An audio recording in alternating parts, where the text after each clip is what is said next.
Get comfortable and let your breathing slow. There's nothing left to do tonight but rest. With the lights low, we'll drift through the ancient, fading story of a forgotten Mesopotamian kingdom. If nights like this help, subscribe. There's a fresh one every evening. Under archival lighting, on a shelf in a conservation room in Ankara, there rests a clay tablet pressed with cuneiform signs, whose surface has not changed in 3,000 years. The tablet is pale, the color of dry riverbed clay, and its face is divided into neat horizontal registers of wedge-shaped impressions, each sign pressed with a stylus while the clay was still soft enough to yield. A trained reader, moving across the tablet from left to right, would recognize it as a horse training manual, a practical, professional document composed by a working specialist for use by people who needed to condition war horses across a precise regime of daily exercise intervals. The document is called the Kekuli text. It was found not in the land of its author, but in the ruins of Hattusa, the capital of the Hittite Empire, where it had been copied and preserved by a foreign administration that apparently found the training methods worth keeping. And in its opening lines, the author identifies himself as a man of the land of Mitanni. That identification is, in a sense, all the introduction Mitanni needs. A kingdom powerful enough and technically sophisticated enough that its horse training manual crossed the border into a rival empire's capital and remained in active use long after the kingdom itself had ceased to exist. That is the outline of something worth following.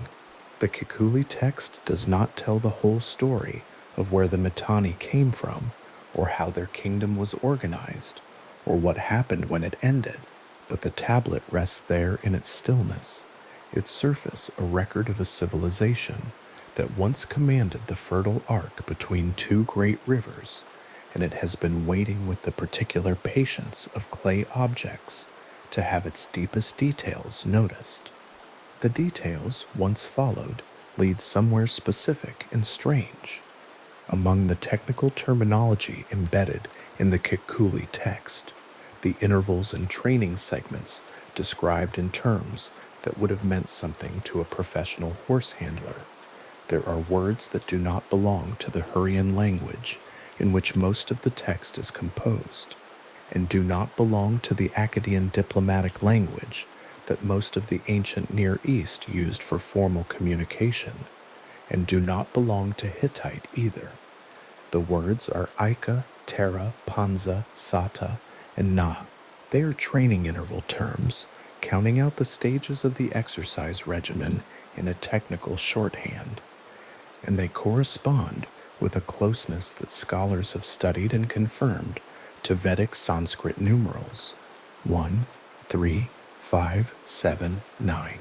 The language of the Indo-Aryan tradition pressed into a horse trainer's manual, composed in a kingdom in northern Mesopotamia, archived in a Hittite capital, and recovered in Turkey in the 20th century of the Common Era. This is the first thing to know about Mitanni. It was a kingdom with a double linguistic heart. The body of its administrative life was Hurrian. Hurrian was the language spoken by the great majority of the population, the language in which the society organized itself at every level below the very top, and Akkadian was the diplomatic register, the formal language of international correspondence, shared across the ancient Near East like a key that could open any official door. But at the surface of the kingdom's ruling layer, embedded in divine names and technical vocabularies and treaty witness lists, there ran a vein of something else. Indo-Aryan, a language related to what would eventually become Sanskrit, pressed into texts otherwise written in entirely different scripts and tongues, surviving because it named gods and counted exercise intervals and appeared in witness lists where the names of divine guarantors were required. The Mitanni kingdom was hybrid in a way that the word hybrid barely captures. It was not a place where two cultures were set side by side. It was a place where they had grown into each other across generations of contact and administration in daily life, until the seam between them was visible only in the places where one vocabulary was technically necessary and could not be replaced by the other. Sometime around the late 17th to early 16th century, before the Common Era, a small warrior aristocracy, whose language carried these Indo-Aryan traces, arrived in northern Mesopotamia from somewhere to the north or northeast from the Eurasian steppe region. According to the broad framework that the linguistic and archaeological record supports, without giving a more precise route or homeland than that, they arrived not as a mass displacement of population, not as a wave of settlers replacing what was already there, but as a ruling elite, a relatively small number of people who imposed themselves at the top of a social order built on an existing Hurrian-speaking majority. The Hurrian population had been in the region for considerably longer. Their language, their religious traditions, their administrative habits, and daily practices and agricultural organization, all of this continued, largely unchanged at the level of ordinary life, as the new ruling class settled into the position of kings and nobles and commanders above them. What changed at the top was specifically what the Indo-Aryan arrivals brought with them. They brought divine names: Mitra, Varuna, Indra, and the Nasatyas, divine twins associated in the Vedic tradition with the saving of lives and the protection of travelers. Names that appear in a Mitanni treaty document centuries later as the guarantors of the agreement, and that scholars have recognized as belonging to an Indo-Aryan religious tradition closely related to the tradition that would later produce the Rig Veda. They brought horse training knowledge, a practical, specialized expertise in conditioning chariot horses that was sophisticated enough to be written down and copied and preserved in foreign archives. And they brought chariot warfare doctrine, a way of deploying fast, light, two-wheeled vehicles drawn by trained horses against infantry formations that would in time spread across the ancient Near East and reshape the way large-scale military conflict was conducted. These three things, divine names, horse knowledge, and chariot tactics, are not a civilization in the conventional sense. They are fingerprints. The Indo-Aryan dimension of Mitanni culture was never recorded as a mass settlement, never left a distinct archaeological stratum of its own beneath the soil of the Kabur plain, never produced a corpus of texts in the Indo-Aryan language itself. What it left was impressions, in the way that a seal leaves an impression, a distinctive mark pressed into material. Hurrian clay, Akkadian diplomatic language, Hittite archival practice, by a surface that is no longer present to be examined directly. The seal itself is missing. The impressions remain, and from the impressions it is possible to reconstruct the broad shape of what pressed them, even if the exact form cannot be confirmed. The kingdom that arose from this layering of peoples occupied a specific geography, which is the second thing that gives Mitanni its particular character. The Mitanni heartland was the Jazira, a word meaning island in Arabic, applied to the broad triangular plateau of land between the upper reaches of the Tigris and Euphrates rivers, in what is now northeastern Syria and northwestern Iraq. It is a dry landscape for most of the year, flat and open, its horizon punctuated by the low mounds called tells that mark the compressed remains of centuries of occupation wherever people settled long enough to build and rebuild in mud brick. The soil is fertile where water reaches it, and the Kabur River and its tributaries brought water through the center of this plateau in a way that made agricultural life sustainable, and at certain points in history, genuinely rich. To the north, the Taurus mountain range formed a natural barrier, a wall of altitude and cold that shaped both the military geography and the seasonal climate of the region. To the south and west, the Mitanni frontier was defined less by physical geography than by the political fact of which kingdoms were vassals, which were rivals, and which were competitors for the same intermediate zone between the two great river systems. The capital of this kingdom was called Washukani. It appears in ancient texts as the seat of Mitanni kings, in the Amarna letters, in Hittite administrative records, in treaty documents that name it as the place from which royal authority was exercised, a city on the upper Kabur River that served as the administrative and ceremonial center of the kingdom for as long as the kingdom existed. Washukani has not been excavated. Its location is not confirmed by archaeology with the certainty that comes from digging down and finding at a specific depth the specific material remains of a specific named city. The leading scholarly candidate for its location is Tel Fakaria, a substantial earthen mound near the Syrian-Turkish border in what is now northeastern Syria, a broad tell rising above the surrounding plain, whose surface is scattered with ancient material and whose interior has not been reached in its deepest layers. Tel Fakaria sits in a landscape that would have made sense for a capital. The plain around it is flat and open, good for agriculture and easy to traverse, but the tell itself rises above the surrounding ground in a way that provides visibility and a degree of natural defensibility. The Kabur River is nearby. The routes between the Tigris and Euphrates corridors pass through this region. A kingdom that wanted to control the movement of goods and people across northern Mesopotamia would have needed a city in roughly this position. And the text placed Washukani in roughly this position. And the mound at Tel Fakaria is roughly the right size and the right period to be what the text describe. The identification remains what it is, a scholarly inference, not an archaeological confirmation, and the deepest rooms of whatever city lies beneath the surface of that mound have not been entered by anyone since the late Bronze Age. What those rooms might contain, if they exist as imagined, is a question that the field of Near Eastern archaeology holds with a certain long-practiced patience. Mitanni has left fewer physical remains than nearly any other major Bronze Age power. The Egyptians built in stone and left their monuments standing in a climate that preserves stone well.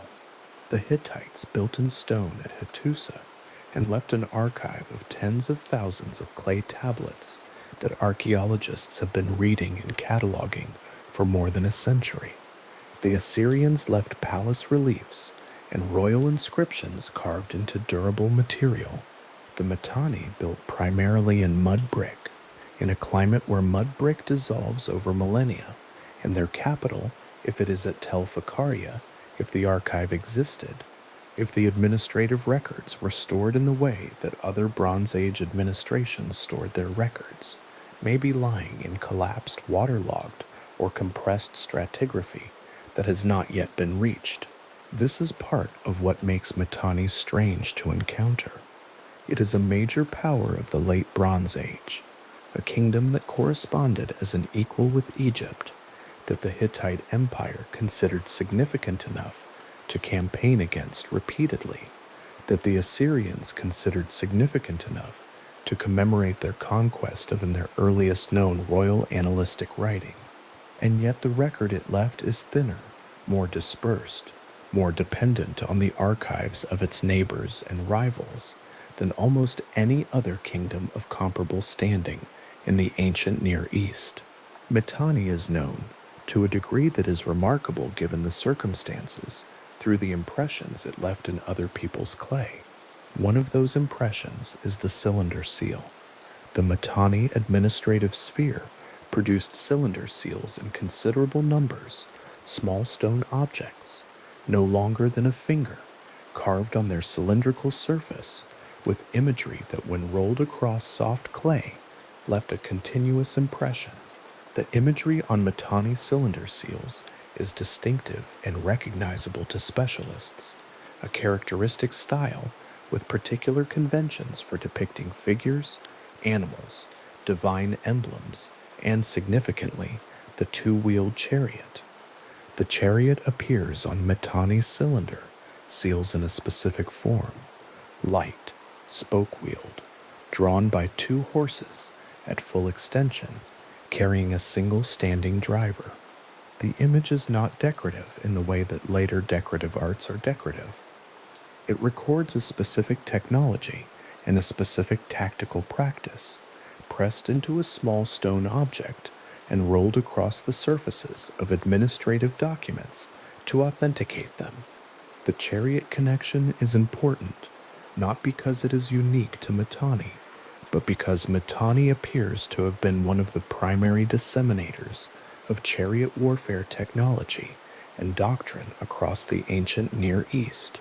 The light spoke-wheeled chariot, as distinct from the heavier solid-wheeled vehicles used in earlier periods, is associated in the technical literature with the same Indo-Aryan tradition that the Kikuli text and the divine names represent. The Marianu, an elite chariot warrior class attested in Mitanni and in kingdoms throughout the Mitanni sphere of influence, represented a specifically trained and equipped fighting force whose purpose was not slow transport or heavy carrying, but fast, destabilizing movement against infantry formations at speed. The word Marianu itself has been linked by linguists to the Indo-Aryan term for young warrior. It appears in administrative texts from the Levant and Syria that fall within the Mitanni sphere of influence, documenting an aristocracy of chariot fighters whose presence in so many places testifies to the range of Mitanni cultural and military reach. The territory that the Mitanni kingdom actually controlled, at its height, was substantial. The Jazira heartland was the core, but Mitanni influence extended westward through Syria, southward into the Levant, and along the routes of the upper Euphrates in ways that gave the kingdom leverage over the movement of goods and people across a very large arc of the ancient Near East. Tin came from the east, essential for the bronze that weapons and tools required. Lapis lazuli moved westward from sources in Afghanistan through intermediary hands, its deep blue valued in Egypt and throughout the Near East for decorative and religious use. Textiles of quality moved along the same routes. Horses, above all, moved through the Mitanni sphere, the horses that the Kikuli text was written to train, the animals on which the chariot warfare doctrine depended, the commodity that the Mitanni were uniquely positioned to supply, evaluate, and certify to the military establishments of neighboring powers. The administrative language for all of this was Akkadian. The Mitanni kings wrote to the Egyptian pharaohs in Akkadian. They wrote to the Hittites in Akkadian. They received correspondence from the Kassites and the Assyrians and the rulers of Canaanite city-states in Akkadian. The cuneiform script that carried Akkadian was the international medium of the Late Bronze Age, the system through which the major powers of the ancient Near East communicated with each other and with their vassals, and the Mitanni used it as fluently as anyone. But beneath the Akkadian surface, the Hurrian language ran the internal life of the kingdom, its religious texts, its mythological literature, its administrative routines and local correspondence, and beneath the Hurrian, in the divine names and the technical vocabularies and the specialized terminology of horse training and treaty making, the Indo-Aryan layer persisted. A witness list from the Mitanni administrative sphere, preserved in a cuneiform tablet from the period, gives the clearest small-scale illustration of this layering. In a single rectangle of baked clay, a Hurrian personal name and an Indo-Aryan divine name appear in the same document, pressed side by side in the same cuneiform script within the same administrative record. The Hurrian name belongs to a person. The Indo-Aryan name belongs to a god called as Witness. Neither crowds out the other, neither appears to be a translation of the other or a replacement for the other. They coexist on the clay surface with the straightforward casualness of things that have coexisted for long enough to require no explanation. It is this coexistence, more than anything, that defines Mitanni's identity as an object of study. The kingdom is not a case of cultural replacement or linguistic extinction or mass migration producing a population suddenly foreign to its landscape. It is a case of layering of two different linguistic and cultural traditions finding themselves in the same administrative space and developing a working relationship that preserved elements of both without fully absorbing either. The Indo-Aryan ruling class did not replace the Hurrian population. The Hurrian majority did not eventually overwhelm and erase the Indo-Aryan markers at the elite level. What produced Mitanni was neither conquest in the sense of displacement, nor assimilation in the sense of homogenization, but something more like the slow accumulation of strata in the treat tells themselves, layers pressed together under the weight of time, each one distinct in its composition, all of them part of the same mound. The Kikuli text preserves this layering in a form particularly suited to surviving. The training intervals counted in Indo-Aryan numerals, Ika, Tera, Panza, Sata, Na, are embedded in a Hurrian technical document, precisely because they were the terms a Mitanni horse trainer used for those intervals, and because the horse trainer who composed the text did not substitute Hurrian equivalents for them. They were the technical terms. They belonged to the tradition in which horse training had been developed. Replacing them with Hurrian words would have been like replacing the precise term for a training protocol with a rough paraphrase. The Indo-Aryan vocabulary was preserved because it was precise and because precision mattered when training the horses on which the kingdom's military effectiveness depended. The Hittites who copied and preserved this text were not preserving it as a linguistic curiosity or an archaeological artifact. They copied it because they wanted the training methods. The document traveled from Mitanni to Hattusa not as a cultural exchange, but as a practical transfer of specialized knowledge, the same way a medical text or an architectural manual might cross borders between administrations that are otherwise rivals. That it survived in Hattusa rather than in Mitanni is a function of the different fates of the two archives. The Hittite capital preserved its clay tablets under conditions of collapse and burial that kept them intact, while the Mitanni capital, wherever it actually lies, has not yet surrendered its records to the excavators. There is a particular quality to following a kingdom primarily through the archives of its neighbors and rivals. Everything arrives through an intermediary, through the Egyptian scribes who recorded Mitanni diplomatic correspondence, through the Hittite administrators who copied Mitanni technical documents, through the Assyrian annalists who commemorated their conquest of the Mitanni successor state. The Mitanni voice, in its own register, is largely absent. What survives is the impression the kingdom left in other people's records, the way a seal leaves its image in clay that belonged to someone else. The shape of the impression is recognizable. The kingdom it represents had real dimensions, real geography, real administrative life, real diplomatic relationships, real military doctrine, but the original seal, the source that pressed those marks into the historical record, is mostly missing. What is not missing is the landscape. The Kabur River still runs through northeastern Syria.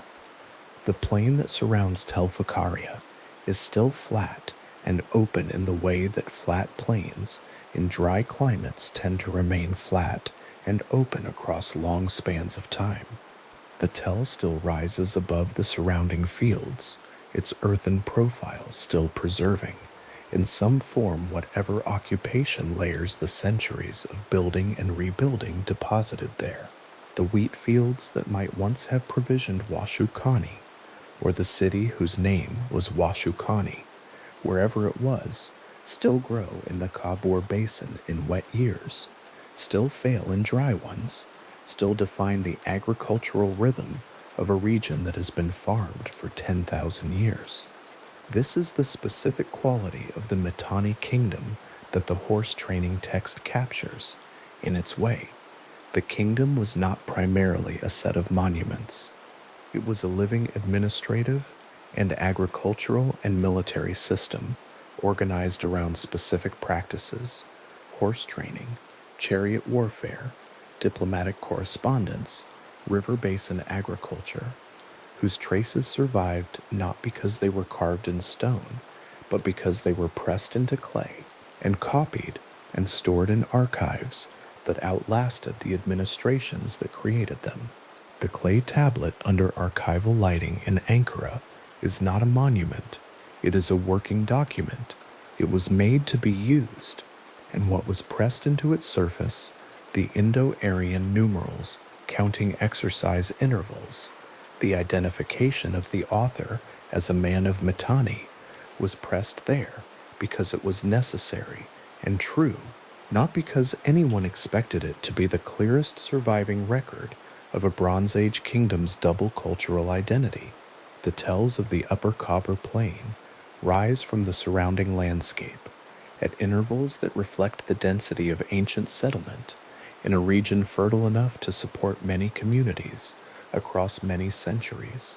Tel Fakaria is one of the larger ones, which is part of why scholars have proposed it as the location of Washukani, but it shares the landscape with smaller mounds whose occupation histories are their own, whose internal stratigraphy holds records of the same period in different registers, whose surface scatters of ceramic material place them in the same broad horizon as the late Bronze Age kingdom the texts describe.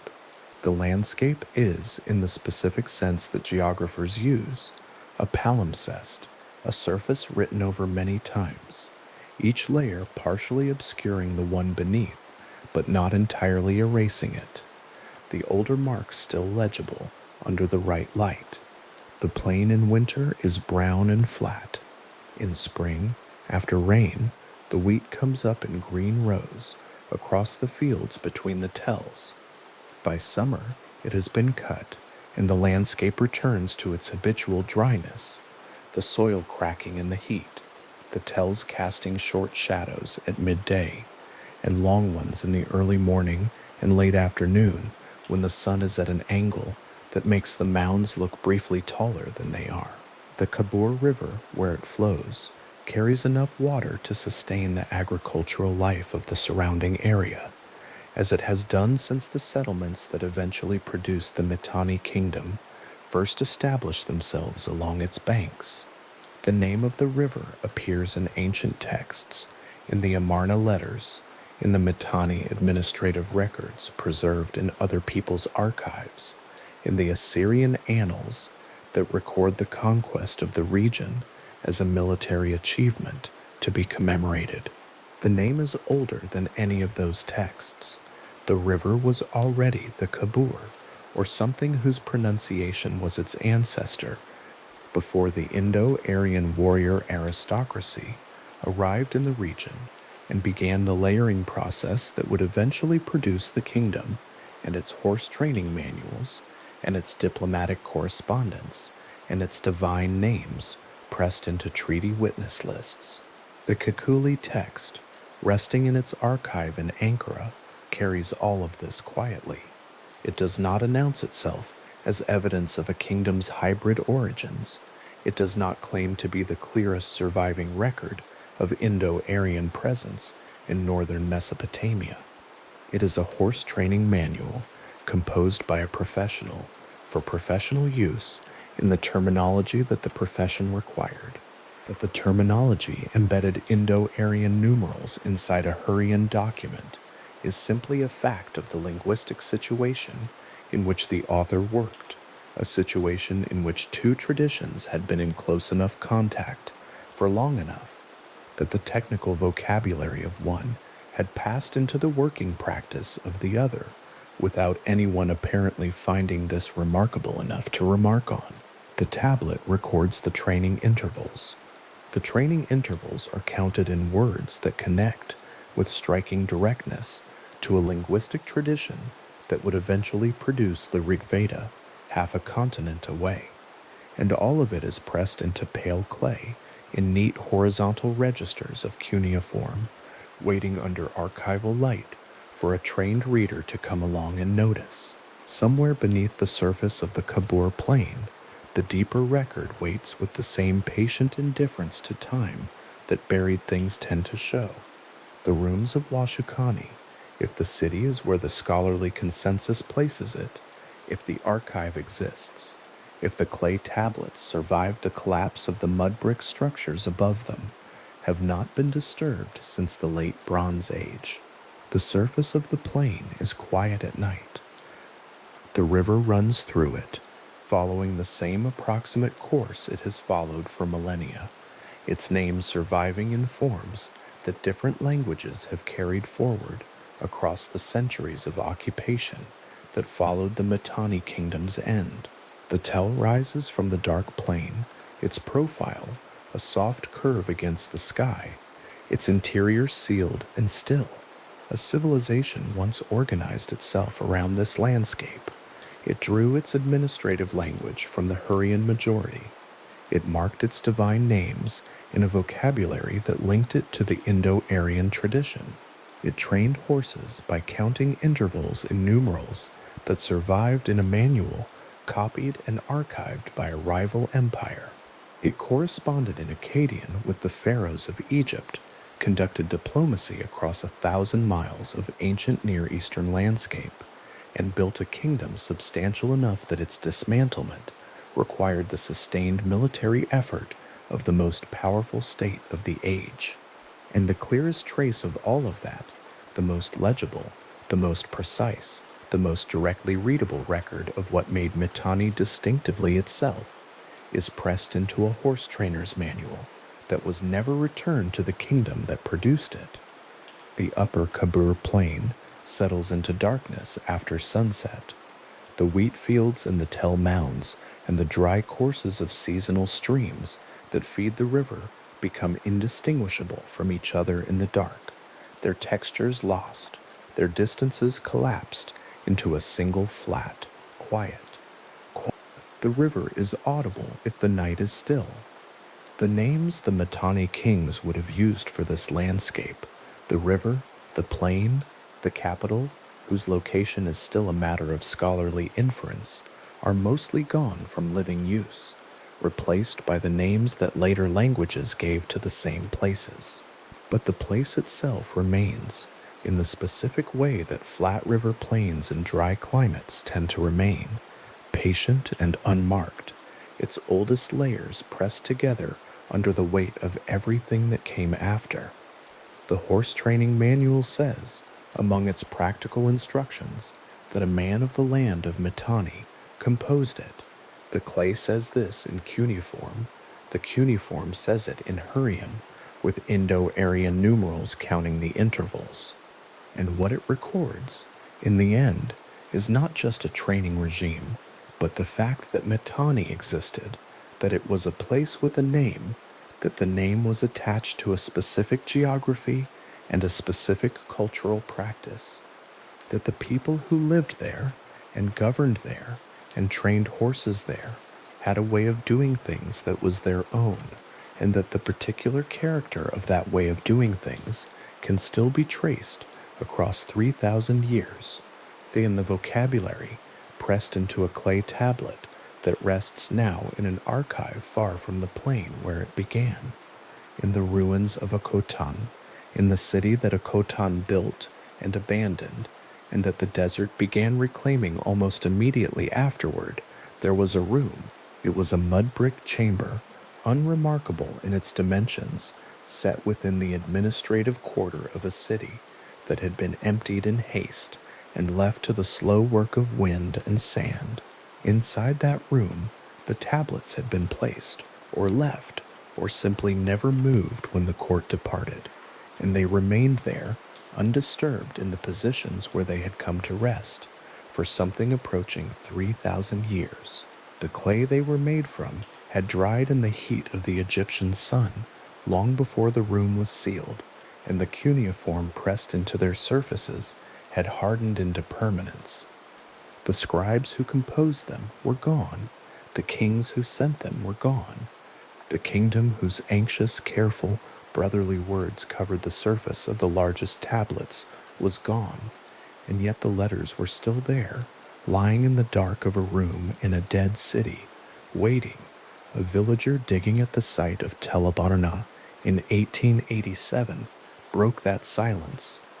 The circumstances of the discovery were not dramatic in the way later accounts sometimes made them sound, not a flash of gold or a sealed door giving way, but the ordinary accident of digging in a place where digging happened to strike something other than undifferentiated earth. Tablets came up, then more tablets, then more. The initial discovery was handled imperfectly, and some tablets were damaged or dispersed before scholars understood what they were looking at. But the archive survived in sufficient completeness to constitute one of the most remarkable documentary finds of the 19th century. Approximately 382 clay tablets were eventually recovered, catalogued, and distributed to museum collections in Cairo, London, Berlin, and elsewhere. They became known as the Amarna letters, and within that archive, pressed into the surface of tablets, larger and more densely inscribed than most of the collection, was the voice of Tushratta, king of Mitanni, writing to his brother, the king of Egypt, in Akkadian, the diplomatic language of the age. The archive as a whole records a world. It is a world organized around the exchange of letters between royal courts, conducted in a language, Akkadian, that neither sender nor recipient necessarily spoke as a native tongue, a shared administrative medium that allowed the great kingdoms of the late Bronze Age to address one another across distances of weeks and months. The letters confirm, records establishes with striking clarity, that the 14th century BCE was a moment of elaborate international connectivity, that the rulers of Egypt, Mitanni, Babylonia, Assyria, the Hittites, and the city-states of the Levantine coast were in regular, detailed, formally organized contact with one another, trading gold and horses and lapis lazuli and daughters, addressing each other in terms of precisely calibrated kinship, and maintaining what the diplomatic formulas of the age called brotherhood. The Amarna letters are the documentary surface of that world.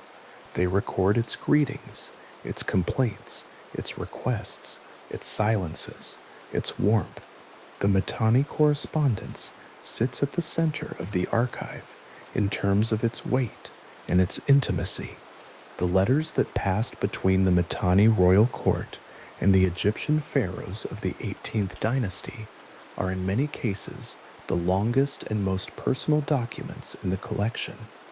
Tablets dense with cuneiform columns, elaborate salutations, declarations of love and mutual loyalty, and the particular kind of anxiety that expresses itself through insistence.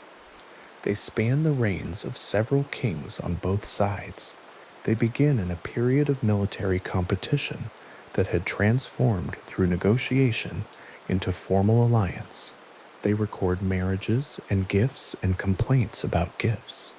And they preserve, in the way that baked clay preserves everything pressed into it with enough force, the texture of a relationship between two kingdoms that considered themselves for a time to be equals in a world that did not offer equality lightly.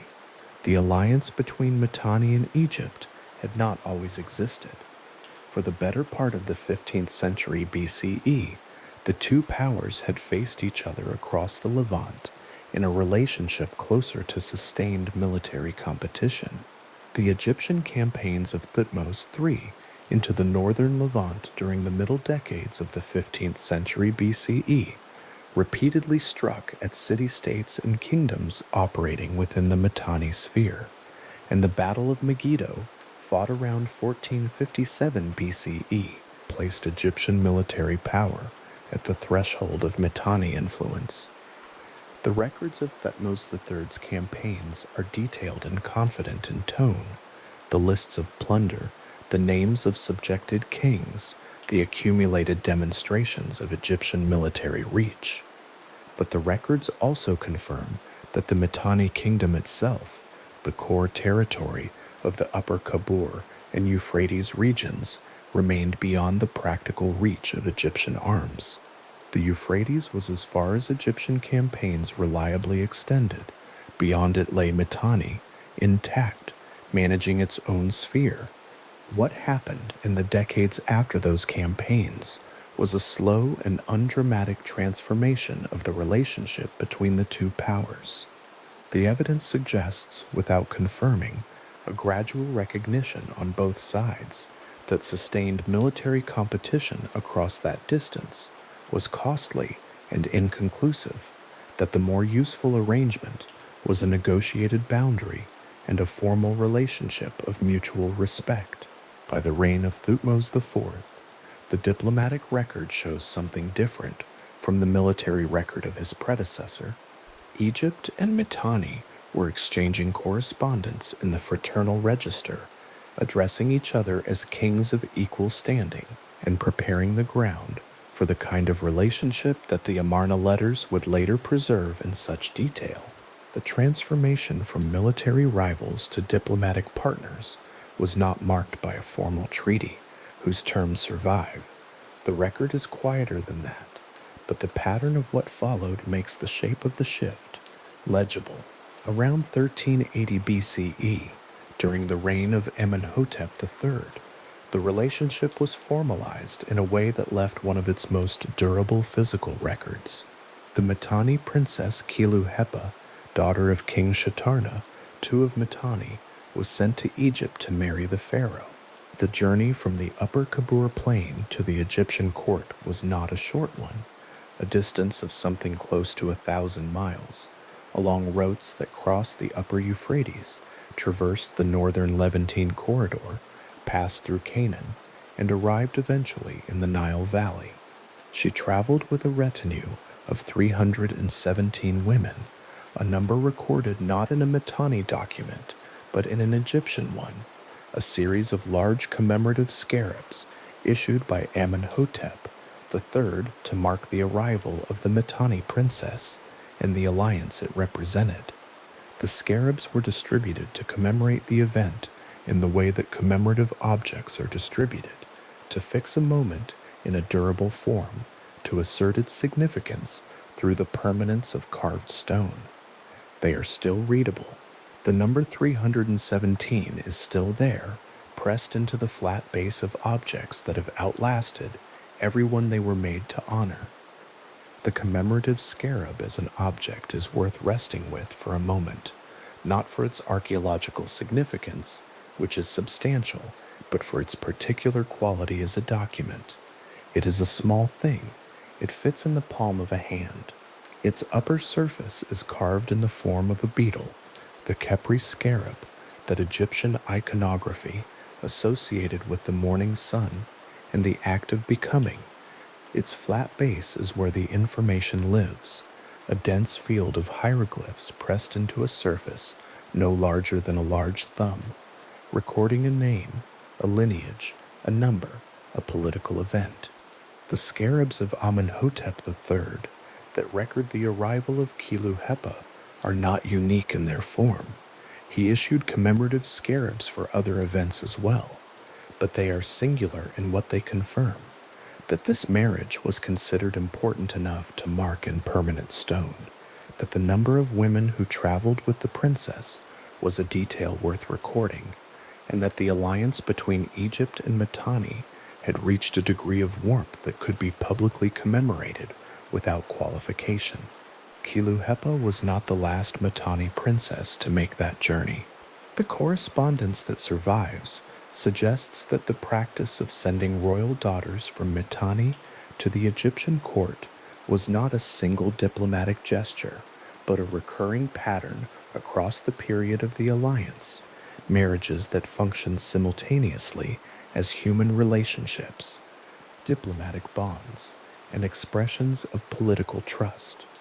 The Amarna letters record negotiations over subsequent marriages with a level of practical detail, the size of the accompanying retinue, the quality and quantity of the gifts accompanying the bride, the formal language of how the arrangement was described, and what it obligated each party to, that makes the negotiations feel remarkably familiar in their structure, even across the distance of 3,000 years. Two courts conducting careful conversations about the arrangements that would bind them together in the diplomatic language of an age when such binding was accomplished through daughters. The Egyptian court, for its part, did not send royal daughters in return. The Amarna letters record this asymmetry plainly, or rather, they record the Mitanni awareness of it, the delicate way the question was framed when Mitanni kings attempted to negotiate for an Egyptian princess to be sent to the Mitanni court. The Egyptian response, as it appears in the correspondence, was firm. Daughters of the pharaoh did not go to foreign courts. The asymmetry was noted, discussed, and ultimately absorbed into the diplomatic relationship without destroying it, because what Mitanni received in exchange was gold, and the letters confirmed that gold was not a trivial consideration. Amenhotep III, responding to Tushratta's requests, was described in the correspondence as generous, as a king who sent gold as readily as one might send dust from the ground. The phrase was Tushratta's own, and it appears in his letters with the quality of something both complimentary and pressuring, a characterization of Amenhotep's generosity that also functioned as a claim on its continuation. The letters make clear that Egyptian gold flowed to the Mitanni court in quantities significant enough to be central to the diplomatic relationship, and that Mitanni, in return, offered something that Egypt wanted and could not produce for itself at the same scale: horses, and the chariot warfare doctrine that had made horses militarily decisive across the ancient Near East. The Mitanni role in the development and dissemination of light, spoke-wheeled chariot warfare, is attested across multiple documentary and archaeological traditions. What the record confirms is that by the height of the Mitanni period, the kingdom had produced an elite warrior class known as the Marianu, a term whose etymology is itself a linguistic trace of the Indo-Aryan dimension of Mitanni culture, from a root meaning young warrior and connected to the Sanskrit word for man. The Marianu were chariot warriors. They operated in light, two-wheeled vehicles designed for speed and maneuverability, not platforms for static archery, but vehicles for breaking infantry formations at momentum, for flanking and pursuing, for the kind of fast and decisive battlefield intervention that the chariot in this configuration made possible. The training of the horses that pulled those chariots was precise, systematic, and complex enough to be recorded in technical literature.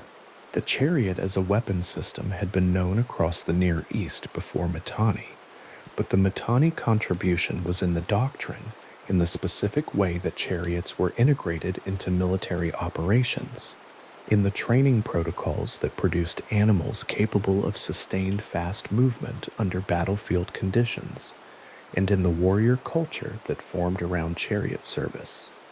What the Marianu represented was not simply a vehicle, but a way of organizing elite military identity around a particular kind of horse and vehicle warfare, and the Amarna period confirms that Egypt learned from this tradition.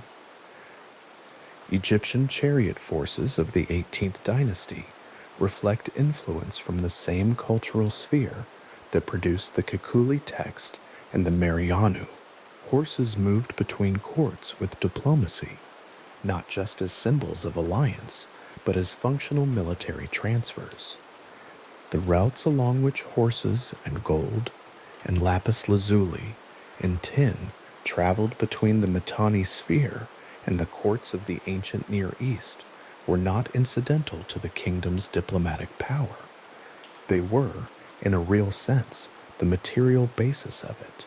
At the height of Mitanni influence, the kingdom sat astride the primary overland corridors, carrying trade between the eastern Mediterranean and the resources of the Mesopotamian interior. Tin, which alloyed with copper to make bronze, and which came from sources far to the east, moved along routes that passed through or near the Mitanni sphere. Lapis lazuli, the deep blue stone that Egyptian and Mesopotamian elite culture valued enormously, and that came from the mines of Afghanistan, followed the same overland paths. Textiles moved in both directions, and horses, the military technology that defined the period, were bred and traded in the upper Mesopotamian grasslands that Mitanni controlled. A caravan moving westward through the upper Euphrates Valley in the 14th century BCE would have traveled through landscape that was, in some fundamental sense, Mitanni landscape, not because every meter of it was under direct Mitanni administrative control, but because the kingdoms and city-states that lined those routes were, in most cases, within the Mitanni diplomatic and political sphere. They paid tribute. They addressed the Mitanni king in the appropriate subordinate register. They administered the local arrangements of taxation and passage that made long-distance trade viable, and in doing so, they passed a portion of the value of that trade upward to the court at Washukani. The control of those routes was not a side benefit of Mitanni power. It was among its primary structural foundations. This is what the Amarna letters, read carefully, confirm in their texture rather than their explicit statements. When Tushratta writes to Amenhotep III about the warmth between their houses, about the gold that should flow in both directions, about the continued health of the alliance, he is writing from a position that depends on Mitanni's continued capacity to deliver what Egypt wanted, and Egypt's continued willingness to deliver what Mitanni needed. The correspondence is warm because the relationship was genuinely valued. It is also insistent because both parties understood what was at stake in maintaining it. The warmth and the strategy were not in tension with each other. They were the same thing, expressed in the only diplomatic register the age made available. Tushratta's letters to Amenhotep III are the warmest in the collection from the Mitanni side. He wrote about the health of the pharaoh's household with apparent sincerity. He recorded gifts, a golden decorative object, horses, a statue of the goddess Shaushka of Nineveh, sent in the hope that she might aid the pharaoh's health, with the specificity of someone who wanted his generosity to be felt as well as noted. He addressed Amenhotep as his brother and as his own flesh, using the fraternal language of late Bronze Age diplomacy in its most expressive register. The diplomatic convention of calling a foreign king brother was not unique to Mitanni. It was the standard formula of peer diplomatic address across the ancient Near East. But in Tushratta's letters, the formula is filled in with a warmth that reads as more than formulaic. Whether that warmth was personally felt or was itself a sophisticated diplomatic performance is a question the record holds open without resolving it. The letters confirm the warmth. They do not confirm what was beneath it. The fraternal address was also a precise political claim. When Tushratta called Amenhotep his brother, he was asserting something specific, that the two kings stood at the same level in the hierarchy of power, that neither could properly issue orders to the other, that requests between them were requests between equals and not commands from superior to subordinate. The formulas of the Amarna correspondence encode this equality with considerable precision. A king who wished to complain about a perceived slight did not accuse his counterpart of disrespect directly. He expressed bewilderment at a departure from the warm standard of their relationship, framing the complaint as a puzzle to be resolved between brothers rather than a grievance to be pressed between rivals. The letters from Tushratta to Amenhotep are full of this register, careful, warm, and technically exact about what the relationship was and what it required. This was not naive language or conventional boilerplate. The question of who addressed whom as brother and whether the address was accepted or subtly deflected was a genuine and serious matter at late Bronze Age courts. A king who received a letter that addressed him as a lesser figure, who was greeted as a subordinate when he expected to be greeted as an equal, could and did take formal diplomatic offense, and the ensuing correspondence to correct the asymmetry was extensive and serious. The Amarna archive contains examples of precisely this kind of complaint, where a king notices that the form of address in an incoming letter has compressed his standing in some small and technically deniable way, and writes back to have it corrected. The warmth of the fraternal language coexisted with its exactness. The brotherly tone was maintained partly through the exercise of careful attention to what that tone required. The physical fact of the Amarna archive, that these letters were found in a mud brick room in a dead city, preserved in clay that had been baked hard by 3 millennia of Egyptian sun, gives the diplomatic correspondence a quality that no living archive could possess. A living archive is used, revised, responded to. Documents that have been answered are eventually superseded by their answers. But the Amarna archive was sealed in a moment of departure and never reopened, which means that the letters it contains exist in the states they were in when the court left Akhetaten, received, stored, and in many cases apparently neither answered nor acted upon in the way their senders hoped. Tushratta's letters requesting gold, asserting brotherhood, asking after the pharaoh's health, lie in the archive without the answers that were written in response, because those answers were sent and do not survive. What remains is one side of a conversation, the Mitanni side, pressing its claims and expressing its warmth, preserved in the accidental archive of a city that was abandoned and forgotten. The lapis lazuli that moved along Mitanni-controlled trade routes ended up in objects that can still be found in museum collections today. Deep blue inlays in golden jewelry, carved beads on ceremonial collars, the brilliant blue that Egyptian and Mesopotamian craftsmen used to suggest sky and water and a quality of sacred intensity. The stone itself came from far away, from sources in what is now Afghanistan, and traveled thousands of miles along routes organized by multiple successive kingdoms before arriving at the workshops where it was cut and shaped. That movement was not natural. It required sustained political conditions, maintained roads and river crossings, taxation and protection systems, the diplomatic relationships that kept borders permeable to trade. The Mitanni sphere in the 14th century BCE was one of the primary political structures that maintained those conditions across the northern arc of the Fertile Crescent. When the sphere contracted, the conditions it maintained contracted with it. The horses were the clearest case.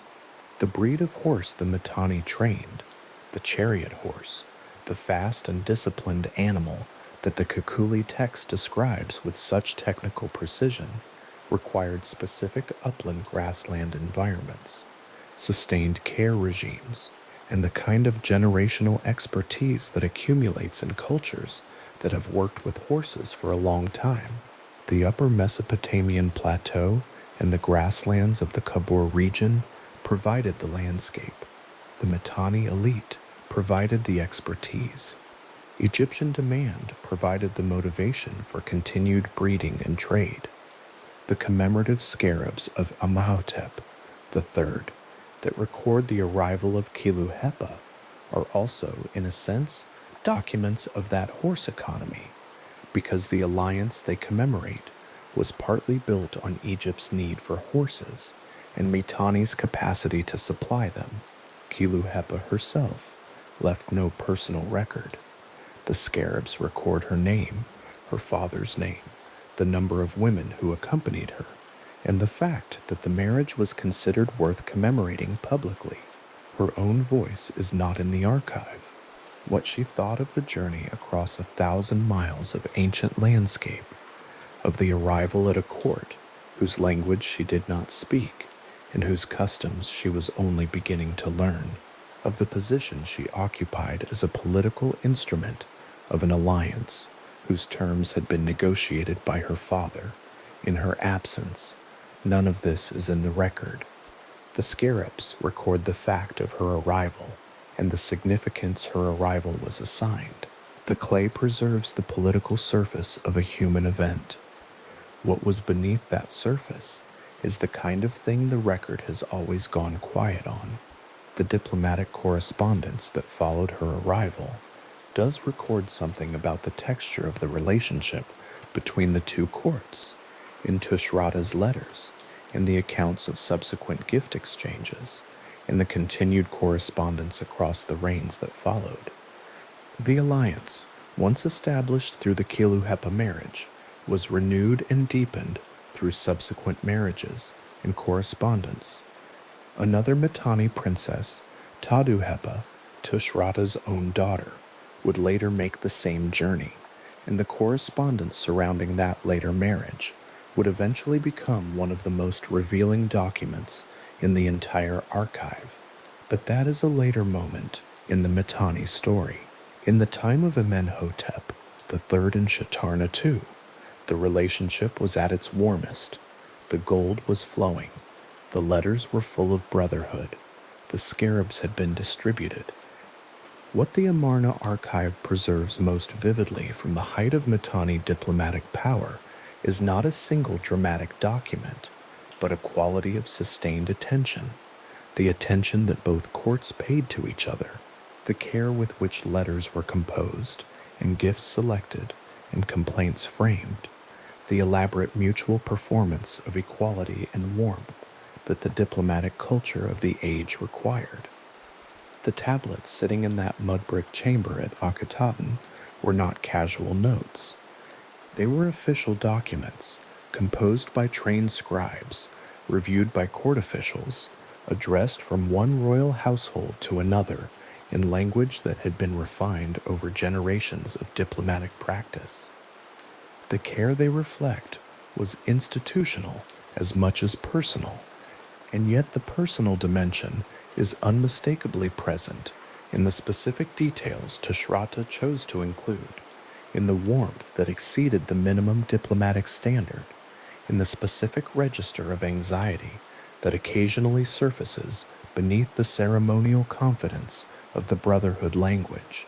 A king writing to a foreign court to assert that the relationship between their houses had always been warm and would remain warm was, among other things, a king who had some reason to worry that the warmth might not be taken for granted.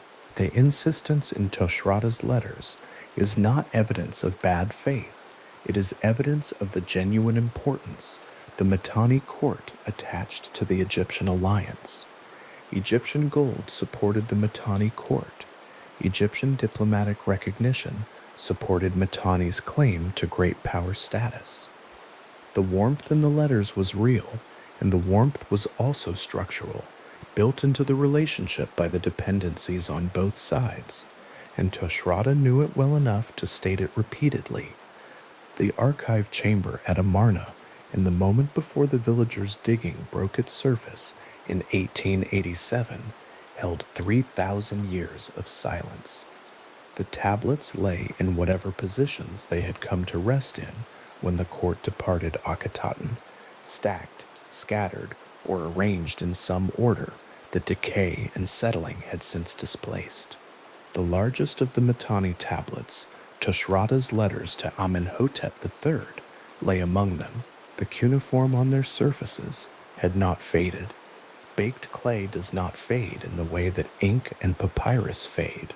The signs were as sharp as the day they had been pressed into wet clay by a scribe who was translating a Mitanni king's words into Akkadian for a pharaoh who would have them read aloud in his court. The word for brother was there. The requests for gold were there. The warm salutations were there.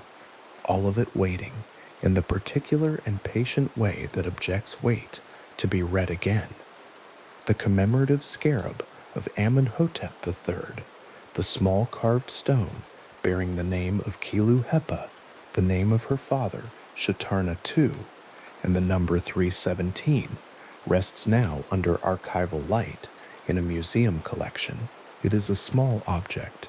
Its upper surface is a scarab form. Its flat base is covered in hieroglyphs pressed into the stone with precision, recording a royal marriage negotiated across 1,000 miles of ancient landscape in terms of names and numbers that the stone has kept without alteration for more than 3,000 years. The princess who made the journey, recorded on its surface, has been gone for all of that time. The alliance her marriage formalized has been gone for almost as long. The kingdom whose diplomatic warmth her marriage expressed has dissolved entirely into the archaeological and documentary record, leaving behind no monuments that carry its name, no standing buildings, no continuous tradition that remembers it from the inside. And yet the stone carries her name. The number is still there.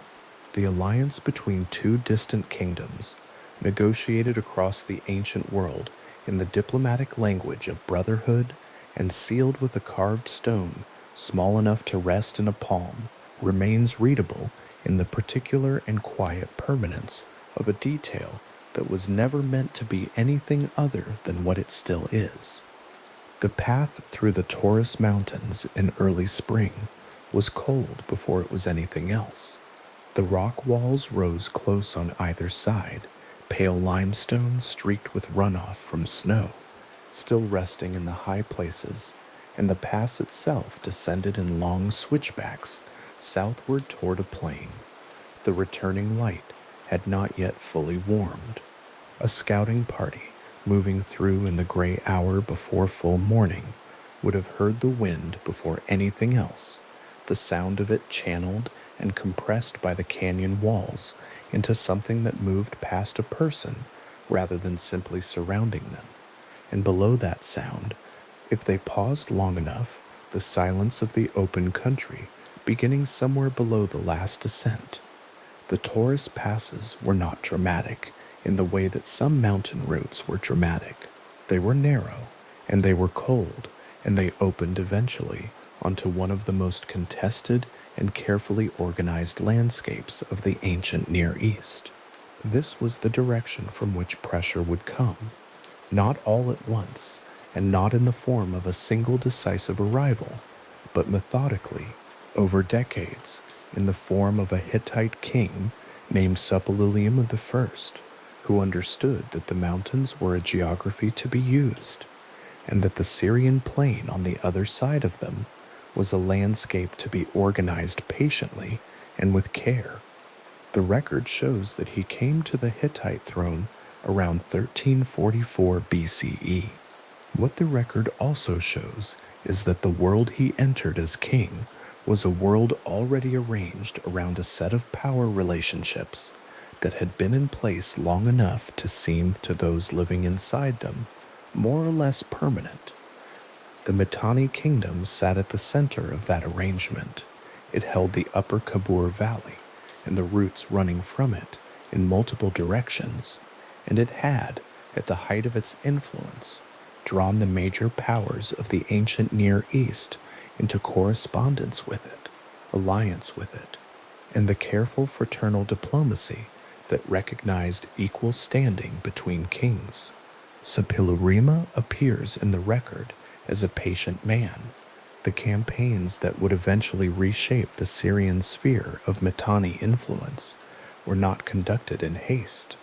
The plain below the Taurus passes stretched southward into what is now northern Syria, a wide and rolling country of dry grass and seasonal rivers, its surface interrupted by the raised mounds of towns and cities, whose occupations ran back centuries before the late Bronze Age, and would continue, in some places, centuries after it.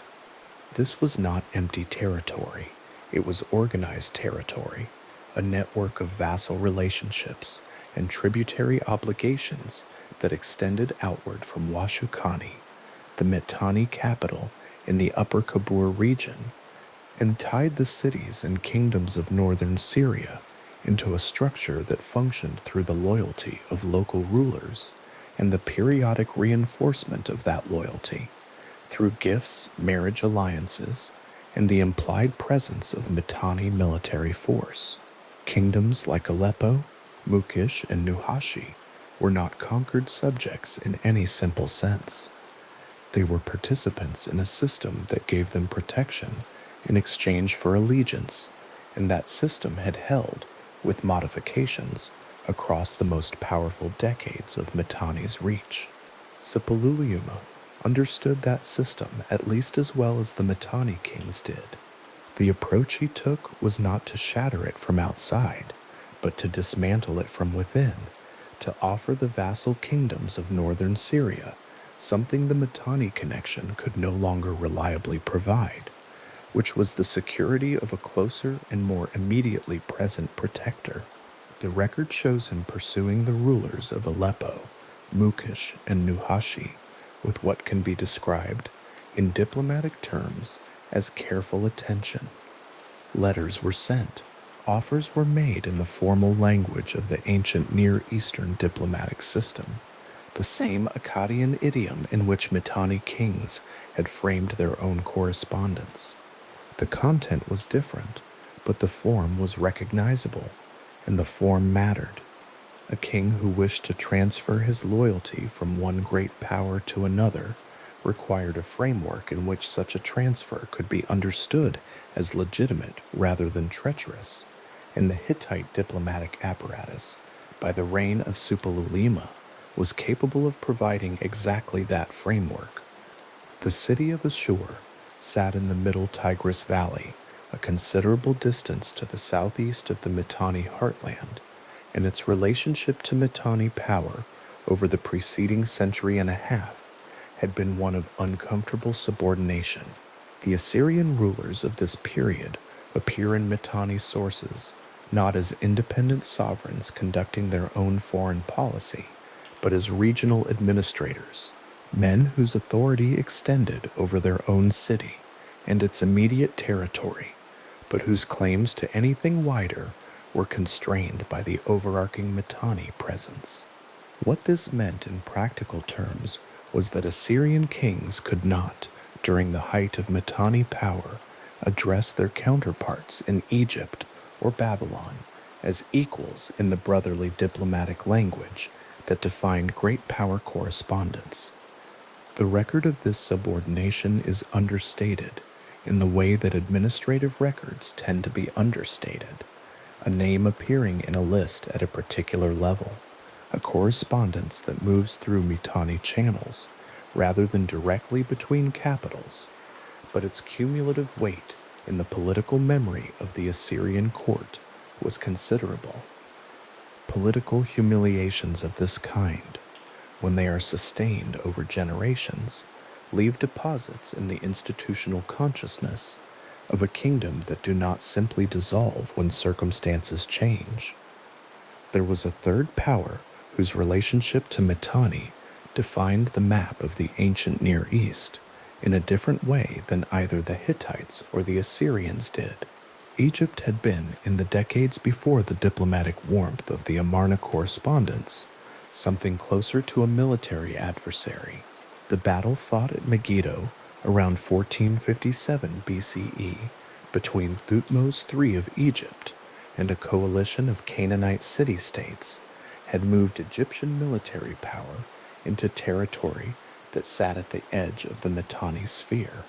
The precise extent of Mitanni patronage over the Canaanite coalition is a matter the record leaves somewhat open, but the general understanding among historians is that the two powers were, in this period, competing for influence over the same Levantine corridor, and that the campaign of Thutmose III represented an Egyptian advance into a zone Mitanni had reason to regard with concern.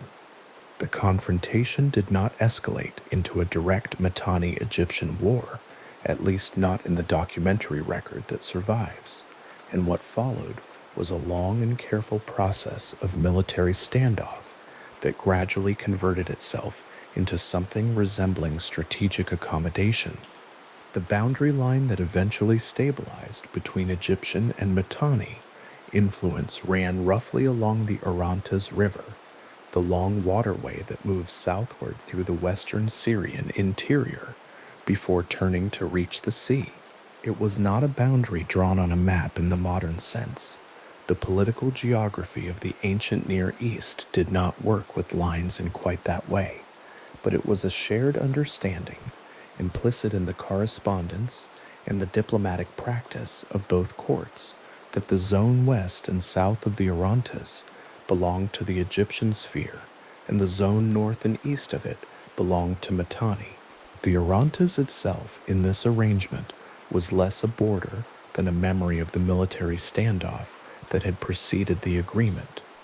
A river that carried in its name, for those who understood the history, the outline of a negotiation conducted between two powers who had decided that strategic partnership against a common threat was more useful than continued competition over a corridor neither could fully hold. The common threat that converted Egyptian-Mitanni rivalry into alliance was the steady expansion of Hittite power from Anatolia. The Hittites had been a significant force in the ancient Near East since at least the Old Kingdom period, and their relationship with the Mitanni had involved sustained conflict over the northern Syrian buffer zone throughout the preceding centuries. But the Hittite kingdom under Suppiluliuma the first represented something more organized and more methodically directed than the earlier phases of that rivalry, and both Egypt and Mitanni had reason to understand that an unchecked Hittite advance into Syria would redraw the map in ways that neither of them controlled. The alliance between the two powers was therefore strategic in its foundations, even when it expressed itself in the emotional and fraternal language of the Amarna correspondence, with kings addressing each other as brothers and professing mutual affection across 1,000 miles of Bronze Age landscape.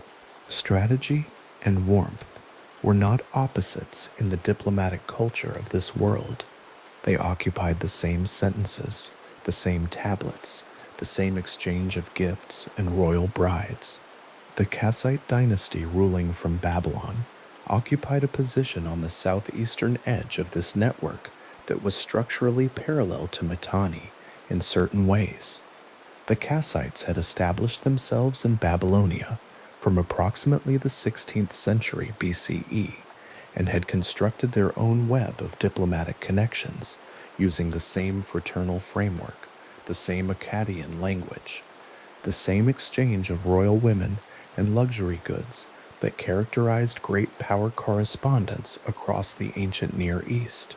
Their relationship with Mitanni was generally cordial. The record shows diplomatic exchanges, royal gifts, and correspondence using the standard brotherly address, and the two kingdoms shared a broadly similar trajectory in the long run, both of them positioned as significant powers in the mid-second millennium, who would eventually find themselves absorbed into the expanding administrative structure of Assyria. The Kassite archive at Babylonia does not survive in the same detail as the Amarna correspondence, but what does survive suggests a relationship conducted in good faith and maintained through the conventional mechanisms of elite Bronze Age diplomacy. A Kassite diplomatic gift tablet from this period has the quality of a document that is interesting precisely because it is not exceptional. The clay is rectangular, the cuneiform regular, the content a formal record of objects exchanged between two royal courts, objects that have long since ceased to exist in any recoverable form, melted or rotted or dispersed in the upheavals that followed the collapse of the late Bronze Age system. What survives is the administrative record of their movement, the formal language in which one king acknowledged the generosity of another and confirmed the continued warmth of the relationship between them. The objects themselves are gone. The record of them, pressed into clay, remains. This asymmetry between what endures and what disappears runs through the entire documentary history of the ancient Near East in ways that are neither dramatic nor tragic, simply the particular shape of what the archive preserves and what it does not. Sepulujama, that came to the Hittite throne into this world of carefully maintained balances, and the record shows him working with considerable patience and over a considerable span of years to alter those balances in Hittite favor. The approach he took to the Syrian vassal kingdoms was methodical. Aleppo, which had been under Mitanni influence for generations, was approached through a combination of military pressure and diplomatic offers that presented Hittite protection as both more reliable and more immediately available than the Mitanni alternative. Mukesh and Nuhashi received similar attention. The process was not rapid. It played out over years, not months, and it worked not through the dramatic conversion of an entire political order in a single stroke, but through the incremental withdrawal of the vassal relationships that gave the Mitanni sphere its depth and its resilience. Each city or kingdom that transferred its loyalty to the Hittite framework removed one element of the Mitanni system, and the cumulative effect of these removals, though it would not become fully visible until later, was to hollow out the network from its western edge inward. The Orontes River in the late afternoon carried the light in a particular way, the water catching the low angle of the western sun and holding it for a moment before the current moved it downstream. The valley through which the river moved was green in the places where cultivation had followed the water, and dry immediately beyond those margins, the contrast between irrigated and unirrigated land, as sharp as a drawn line across the landscape. Caravans using the valley route moved along the eastern bank in the cooler hours, their loads of lapis lazuli and tin and woven textiles wrapped against the dust that rose from the path when the wind came from the south. The Orontes Valley was a corridor, and corridors in the ancient Near East were places of commercial movement as much as military calculation.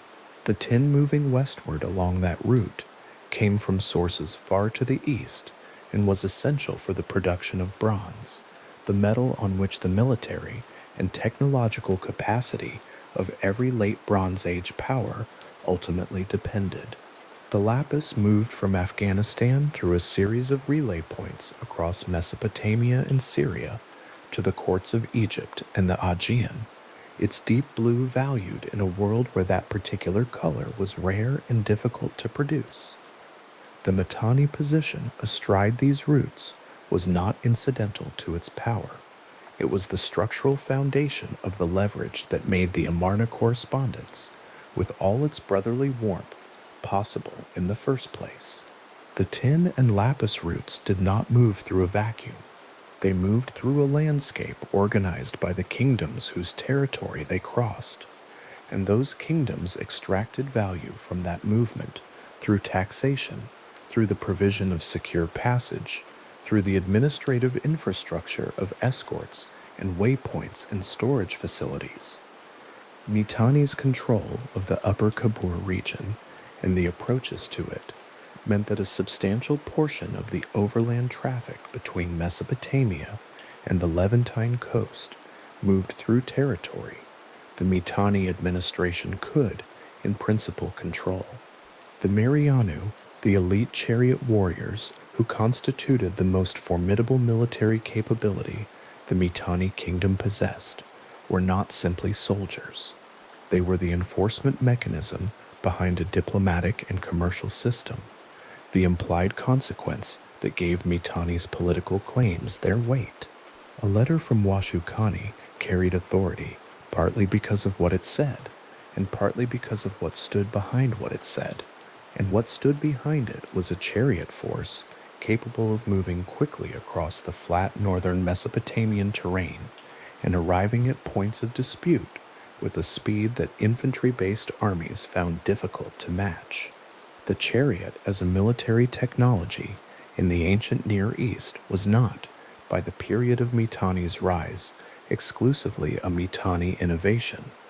The spoke-wheeled light chariot had spread across a wide arc of the ancient world, and every major power of the late Bronze Age possessed chariot forces in the Marianu equivalent warrior class to man them.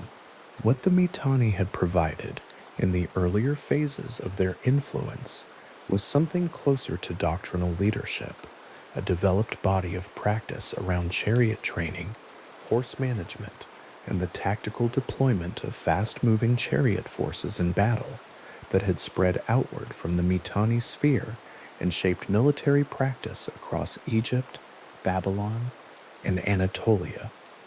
The Kikuli horse training text, with its precise intervals and its Sanskrit-adjacent technical vocabulary, is the most legible single document of this tradition.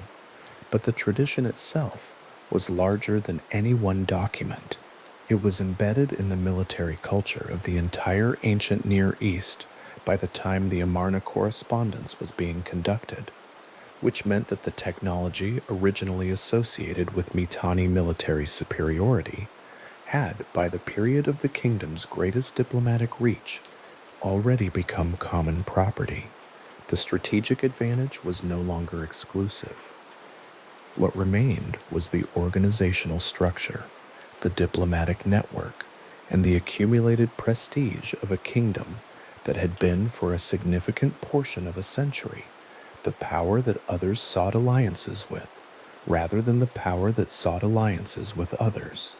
A clay tablet recording the transfer of loyalty from a Syrian vassal city to the Hittite court has a quality different from the tablets of the Amarna archive, where the Amarna letters are personal, filled with the names of individuals, the details of specific gifts, the warmth and occasional irritation of a diplomatic correspondence conducted between people who understood each other's political situation intimately.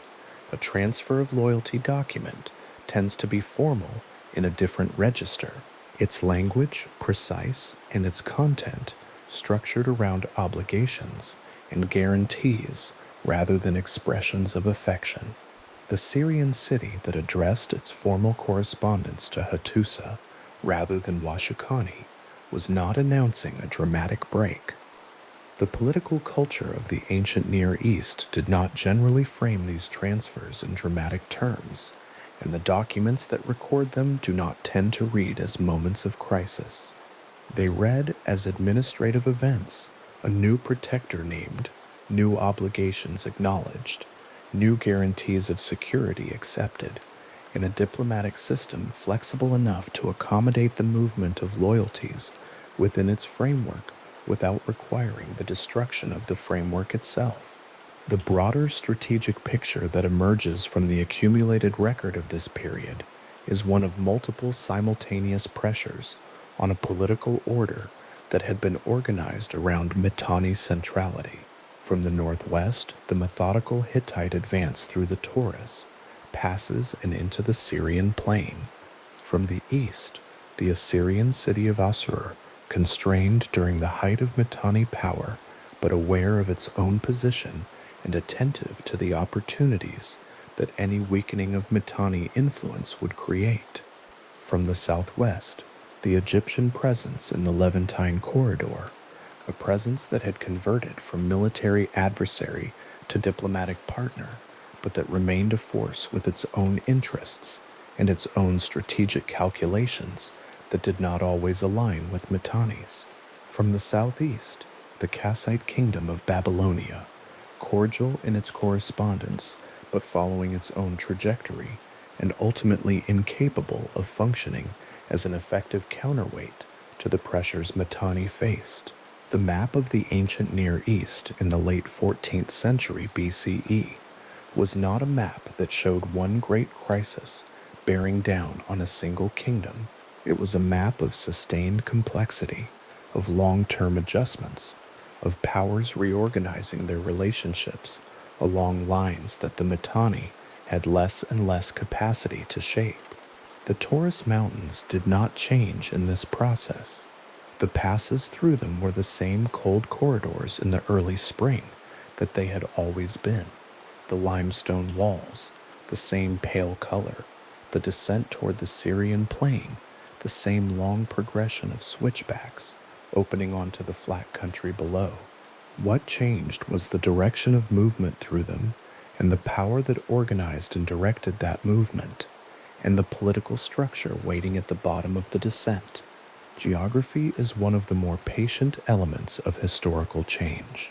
It persists while the arrangements built on top of it reorganize, and when a new arrangement has established itself, the geography accommodates that arrangement as naturally as it accommodated the one before. The Syrian plain below the Taurus passes had supported Mitanni power for several generations. It would, in time, support the reorganized Hittite sphere that succeeded it, and then the Assyrian province that succeeded that, and then the sequence of empires and kingdoms that followed in later centuries, each of them working with the same rivers and routes and rain-fed grasslands that had made the region worth organizing in the first place. The Battle of Megiddo, fought in the flat terrain of northern Israel's Jezreel Valley around 1457 BCE, remains in the record primarily through the Egyptian sources, the Annals of Thutmose III, carved at Karnak, and the accounts preserved by the scribe Tanyeni, who accompanied the campaign. The tell of ancient Megiddo rises above the valley floor in a way that is still visible from a considerable distance, its surface compacted by the successive occupations of a site that understood its own strategic position and used it across centuries of habitation. The late Bronze Age levels that include the period of the battle are buried beneath later occupation, their administrative buildings and gate structures visible only in excavated sections, and the published reports of the archaeologists who have worked there since the early 20th century. What the site shows in those excavated layers is a city that was significant enough to defend, and that the control of its surrounding plain was worth the organized military effort Thutmose III devoted to it. The road junction at Megiddo connected the coastal route to the inland routes moving north and east, which meant that whoever held the junction held the ability to direct or tax the movement of goods and armies through the most important corridor in the southern Levant. The Canaanite coalition that Thutmose III defeated at Megiddo was composed of city-state rulers from across the region, their combined forces representing the military capacity of a political zone that had previously been oriented in its external relationships toward the north and east rather than toward Egypt. The Mitanni connection, where it existed, operated through the same system of patronage and protection that Mitanni applied across its sphere, and the Egyptian campaign that broke the coalition was, among other things, a demonstration that Egyptian military force could project itself into territory previously organized around the Mitanni relationship. The decades that followed the battle were a period of ongoing Egyptian military activity in the Levant, campaigns that pushed the boundary of Egyptian influence progressively northward toward the Euphrates and brought Egyptian and Mitanni interests into direct contact in a way that could have developed into sustained conflict, but instead, over the course of a generation or so, converted into the diplomatic accommodation recorded in the Amarna archive. The conversion from adversaries to partners was not instantaneous. It was the product of a long process of adjustment in which both powers came to understand that the northern threat, the Hittite expansion from Anatolia, was a more pressing concern than their competition over the Levantine corridor, and that the practical management of that threat required something like coordination, or at least the mutual acknowledgement of each other's sphere that the Oronta's boundary represented.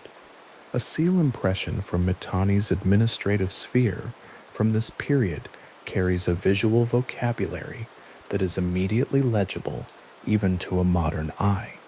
The chariot is the central image, a light two-wheeled vehicle with the spoke wheel that distinguished it from the older heavy-spoked or solid-wheeled carts that had preceded it, the horses in full extension, the warrior leaning forward over the axle in the posture of a man who has not yet made contact with his target.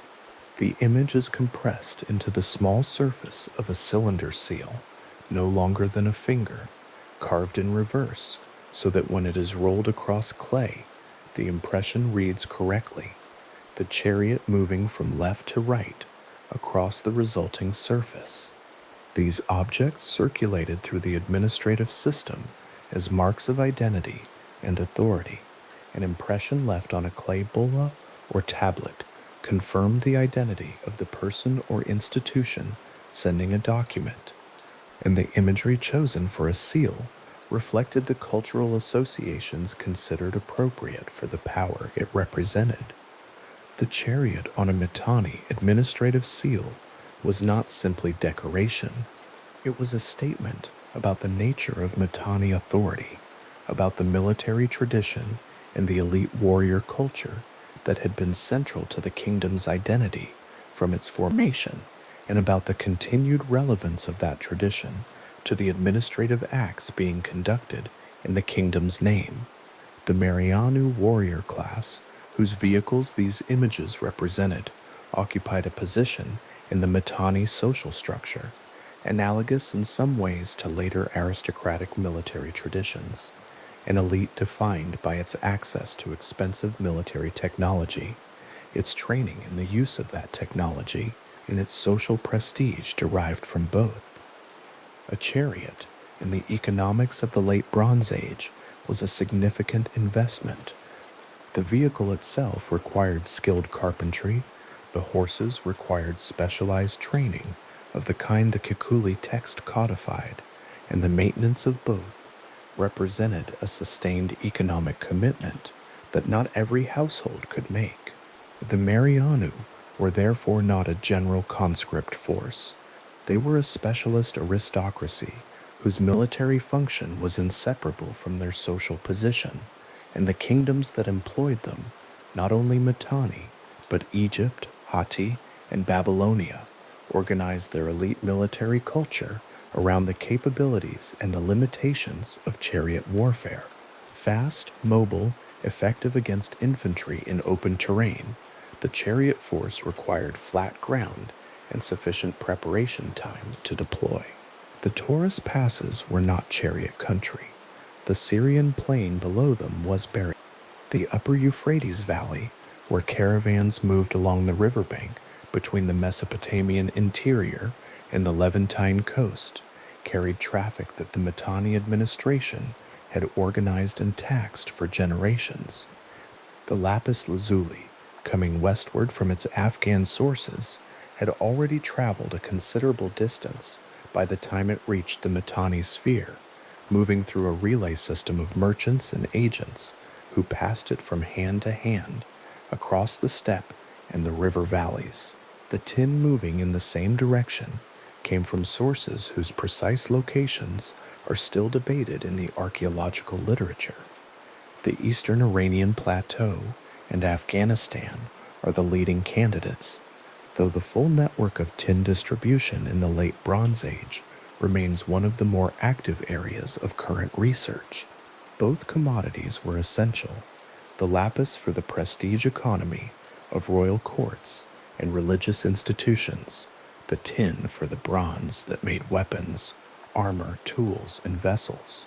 A kingdom positioned to facilitate and tax this movement was a kingdom that other kingdoms needed to maintain relationships with, and the Mitanni position at the junction of the upper Kabur routes gave it exactly that kind of structural relevance to the commerce of the entire region. The Assyrian record of this period, where it survives, shows a kingdom aware of its own constrained position and attentive to the larger geopolitical environment in ways that would prove consequential later. The kings of Assur were not passive recipients of the political order that Mitanni had constructed around them.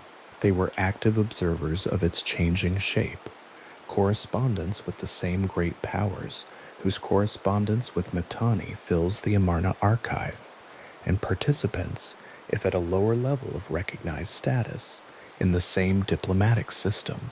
The humiliation of subordination, as it appears in the Mitanni sources, was not simply an abstract political condition.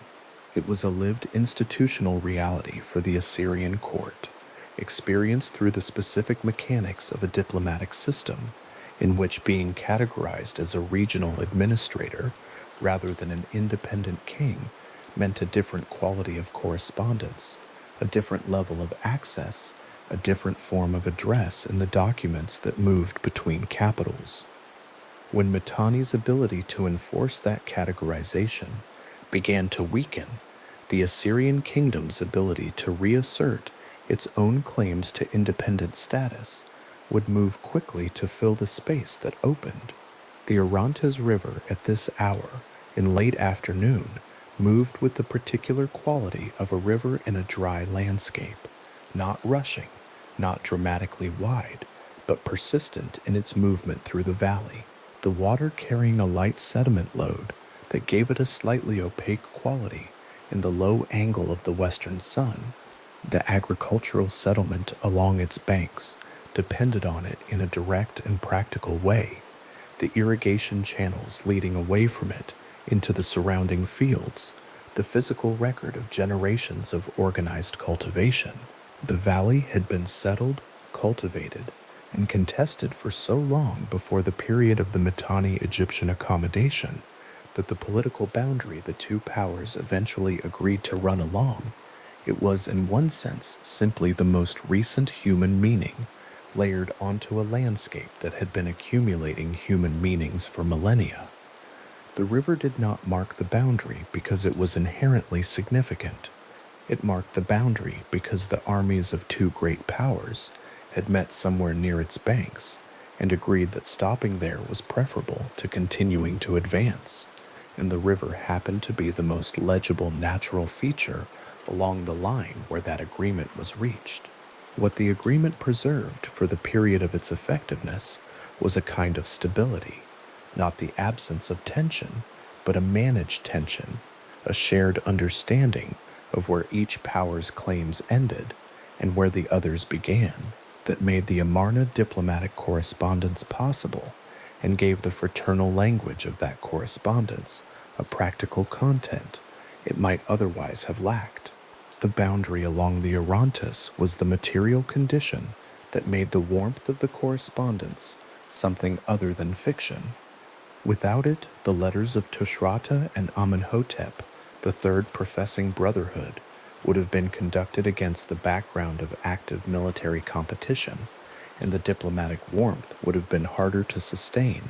With it, the correspondence could express the genuine mutual interest that both powers had in maintaining the arrangement, an interest that felt, from inside the correspondence, like affection, because in the diplomatic culture of the late Bronze Age, strategic alignment and affection were not entirely distinct categories.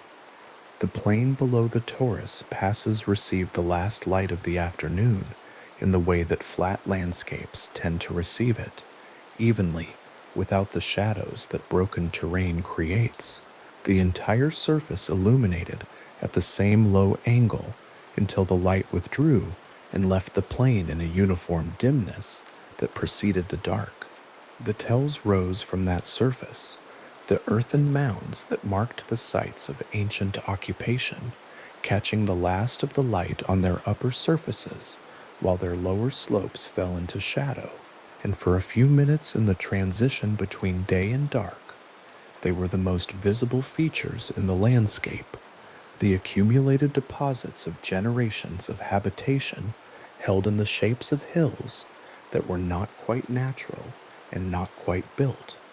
These were the places where the organizational logic of the ancient Near East had deposited itself most durably, the places where the administrative decisions and the diplomatic correspondence and the royal marriages had their physical anchor in mud brick walls and archive rooms, and the daily life of courts and merchants and scribes.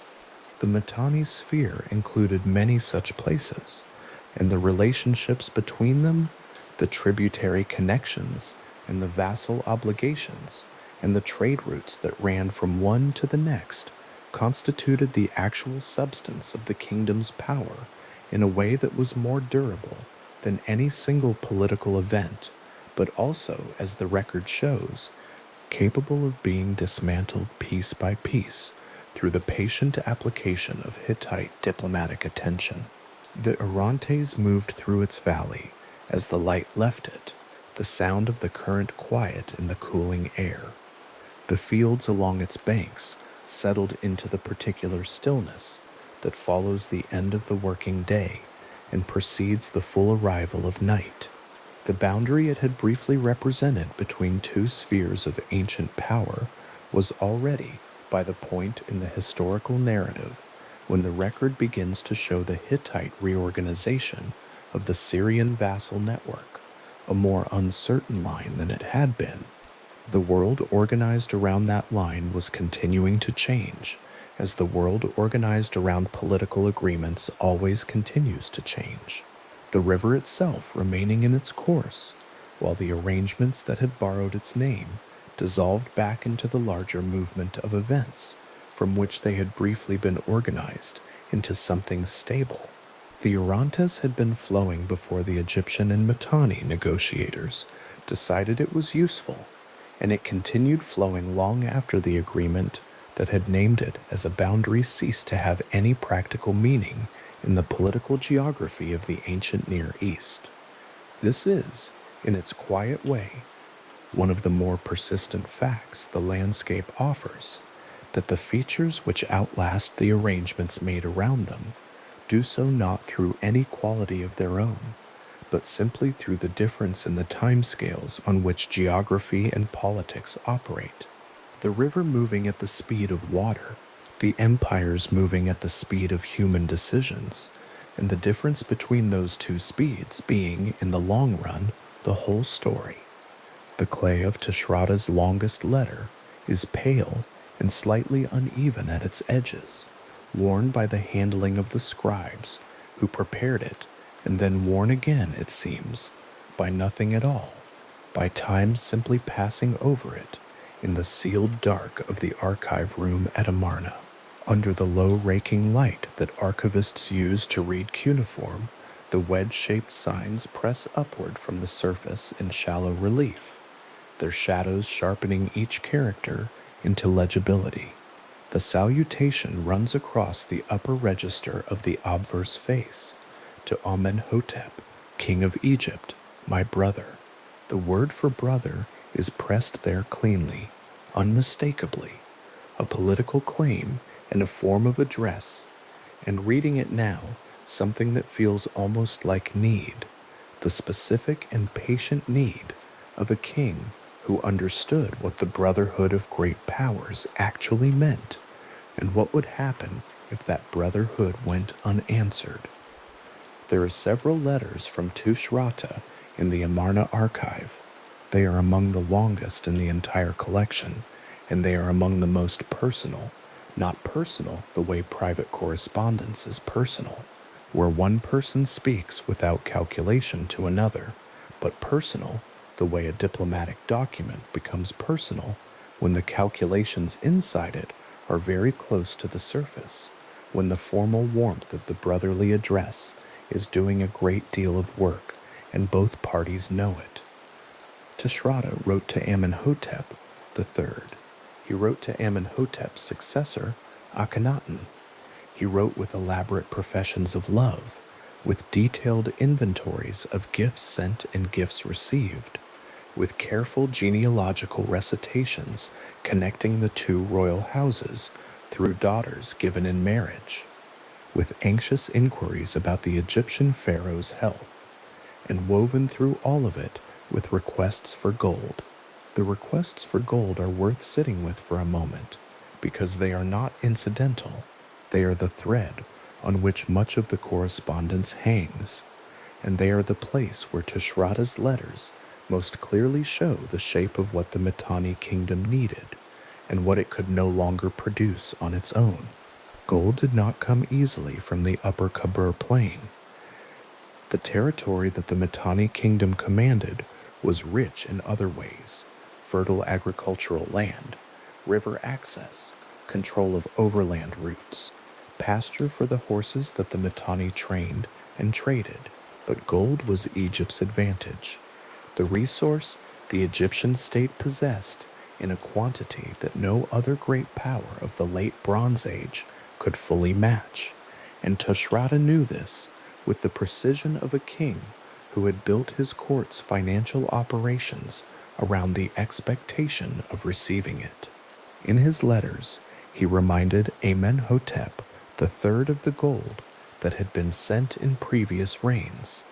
He cited the precedent established by Thutmose IV, by earlier agreements, by the gifts that accompanied the Mitanni princess Kilu-Hepa when she traveled south to marry the Egyptian king. He asked not for charity, but for the continuation of an arrangement that had been, he insisted, understood by both sides for a generation.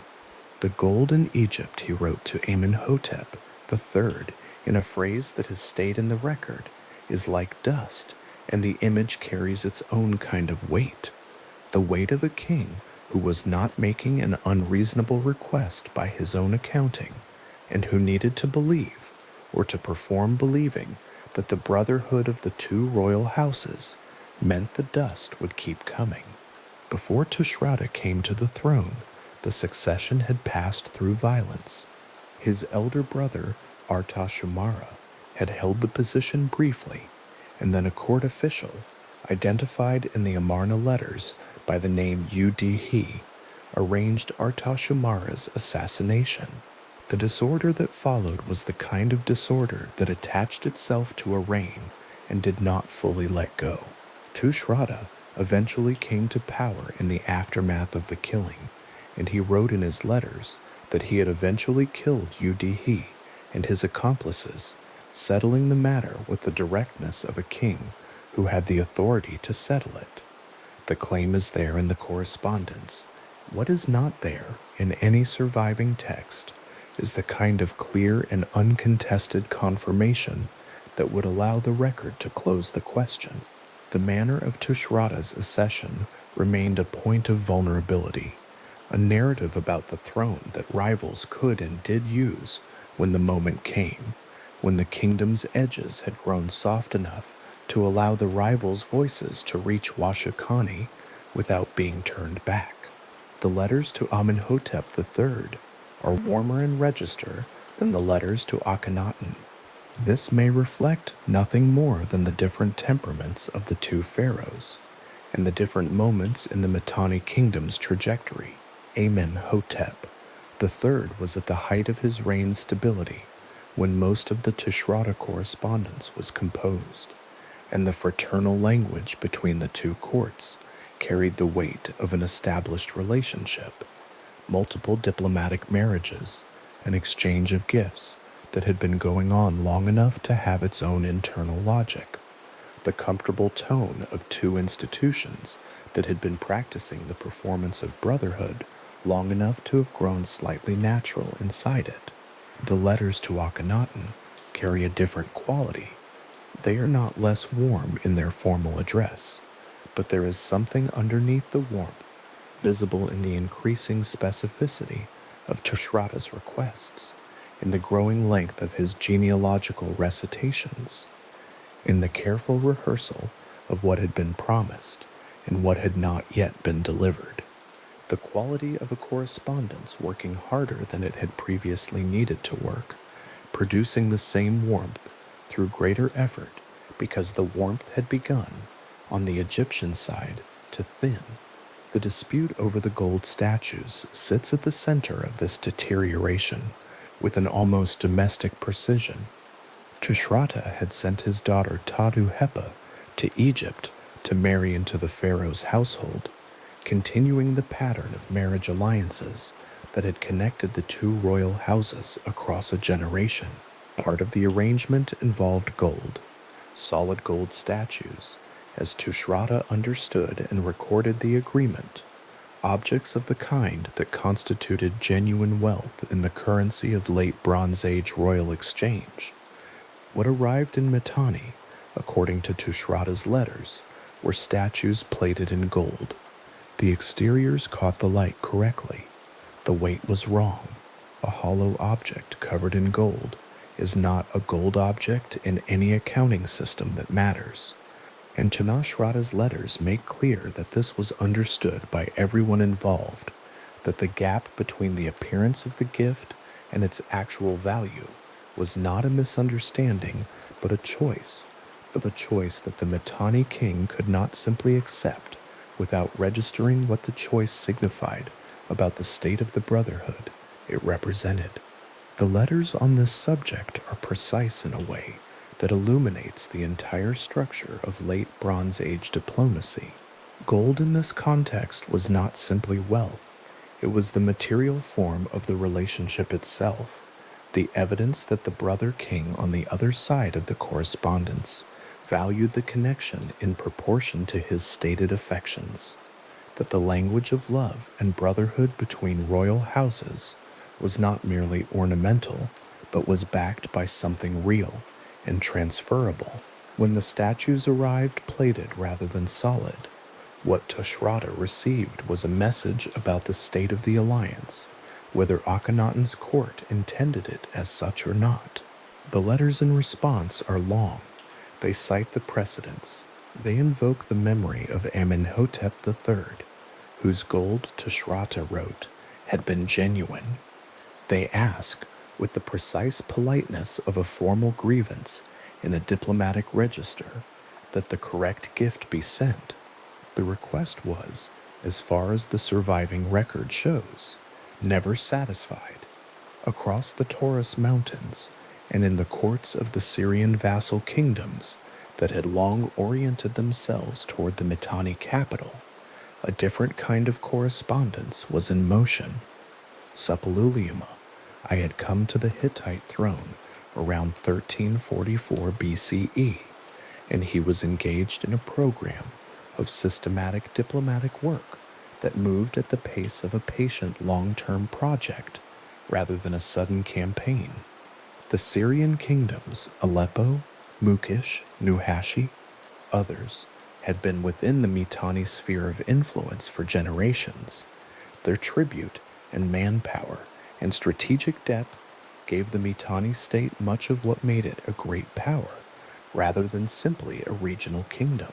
Suppiluliuma understood this with clarity, and the method he chose to address it was not, at the outset, primarily military. He wrote letters. He sent envoys.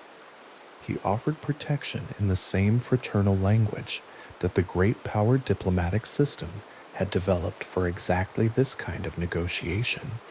And the offer he was making was the offer of a rising power to kingdoms that had grown accustomed to calculating the risks of their allegiances. The cuneiform tablets recording the transfers of loyalty from Syrian vassal cities toward the Hittite court are, in their way, some of the quietest documents in the record of the Late Bronze Age. A tablet addressed to Suppiluliuma rather than to Washukani, a formal expression of friendship and the desire for protection. The same diplomatic language that had previously flowed northeastward toward the Mitanni capital, now directed toward the northwest, toward Hattusa, toward a king who was willing and able to receive it and respond with concrete guarantees. Each such tablet represents a reduction in the strategic depth available to Tushratta, a city that would no longer send its forces when Mitanni needed them, a route that would no longer be reliably available, a tax that would now flow in a different direction. The tablets themselves are undramatic. The accumulation of them was not. Tushratta's letters continue through this period. He wrote to Amenhotep III of a military encounter with Hittite forces, claiming a victory, claiming that the invaders had been repelled, that a portion of the captured goods had been sent to Egypt as a token of the Brotherhood's ongoing vitality. The claim is in the correspondence. What the Hittite records of the same period show, and what the broader trajectory of the evidence suggests about Mitanni's strategic situation, places the claim in a complicated light that the record preserves without resolving.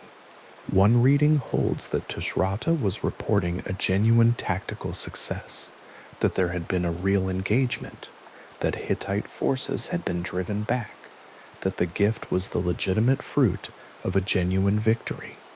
Another reading holds that the letter is diplomatic performance, the assertion of strength to a nervous ally at a moment when the evidence of weakness was too visible to leave uncounted. The record does not confirm either reading over the other. It holds them both in the same clay, in the same Akkadian script, with the same careful formality, a king writing to his brother, telling him that things were going well. The archive room at Washukani, assuming it existed in the form that ancient Near Eastern administrative practice would suggest, a room of clay tablets organized by subject and correspondent, the incoming letters from Egypt and Babylonia, and the vassal cities stored alongside the outgoing drafts prepared by Mitanni scribes, has not been found.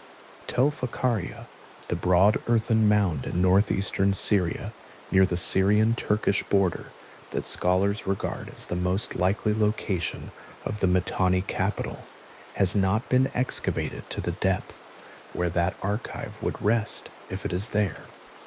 The tablets from Washukani that survive in the record are the ones that traveled outward from the capital and ended up in other archives. The letters to Egypt that became part of the Amarna collection, the treaty documents that made their way into the Hittite archives at Bagaskoi. What was kept at Washukani, the incoming correspondence, the administrative records, the internal accounts of what was happening at court, while the outgoing letters were full of brotherhood and gold. That material, if it survived the sack of the city at all, is still in the earth. What the archive at Amarna preserves is essentially one side of a conversation. Tushratta's voice is clear and sustained. The Egyptian responses are present in the record only in fragments and inferences, in the evidence of what Tushratta had been told that prompted his next letter, in the gap between what he asked for and what arrived, in the increasing length and repetition of his appeals.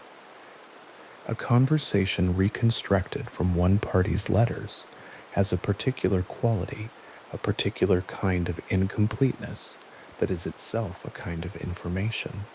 Reading Tushratta's letters from one end to the other is reading a man performing the continuation of a relationship whose maintenance was becoming more difficult. The warmth does not disappear from the letters. It persists in the formal address, in the invocations of love and friendship, and the memory of their father's friendship before them. What changes is the ratio of warmth to anxiety, the proportion of the text devoted to reassurance, to the reiteration of what had been promised, to the careful repetition of what was owed and what was late. The court at Washakani would have carried on its daily operations through all of this. Scribes moved between the archive rooms and the king's reception hall. Tablets arrived and were filed. Outgoing letters were prepared in draft, reviewed, pressed into their final form, and dispatched with envoys who would travel the overland routes westward toward the Levantine coast and then south toward Egypt. The administrative machinery of a late Bronze Age kingdom was substantial, not the bureaucracy of a modern state, but a functioning system of record-keeping and correspondence that required trained personnel, physical space, and the ongoing resources to maintain itself. The tablets being produced at Washakani during Tushrata's reign were being produced by a court that considered itself and presented itself in every formal context as the court of a great power equal to Egypt and Hatti and Babylonia. The letters say this explicitly. The divine witness invocations say it. The careful rehearsal of precedent and protocol says it. The tablets going out from Washakani in the final decade of Tushrata's reign say, in every formal register available to late Bronze Age diplomatic culture, that the Mitanni kingdom was intact, fraternal, and waiting for its gold. The story of Tushrata's older brother, Artashamara, is worth returning to in this light. The assassination by Udil-hai and Tushrata's subsequent claim to have killed Udil-hai and restored the legitimate order, this sequence established a pattern in the Mitanni royal house that would repeat. A Mitanni king's legitimacy rested, in the way that late Bronze Age royal legitimacy generally rested, on a combination of divine sanction, demonstrated military capacity, and the recognition of peer rulers in the fraternal network. Tushrata had the divine sanction, formally at least. The military capacity was, over the course of his reign, increasingly contested. The recognition of peer rulers was the thing he was writing letter after letter to preserve. When one leg of that structure became unstable, the weight fell harder on the others, and the letters to Egypt were part of the effort to keep the recognition leg sturdy, while the military situation developed its own complications to the north and west.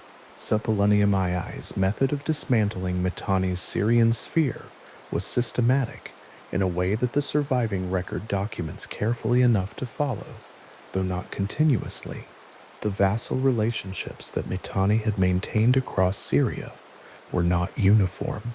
They ranged from tight administrative control to looser tributary arrangements in which a local king's primary obligation was to provide troops and refrain from opening independent negotiations with rival powers. The Hittite approach of the mid to late 14th century was to offer the Syrian kings a credible alternative to the Mitanni arrangement, one that was backed by the demonstrated willingness and capacity to enforce it. The timing of the approach mattered. Kingdoms on the periphery of Mitanni's Syrian sphere that had been watching the correspondence between Washukani and Hattusa for years could read the trajectory. The offer of Hittite protection arrived at a moment when the question of which way to orient one's allegiance had become genuinely open for the first time in generations. A cuneiform tablet transferring the city of Aleppo's formal loyalty toward the Hittite sphere represents in the physical form of a small pressed clay rectangle the removal of one of the most significant anchors in Mitanni's western position. Aleppo had been within the Mitanni sphere for long enough that its loyalty was part of the structural assumption on which Mitanni's strategic identity rested.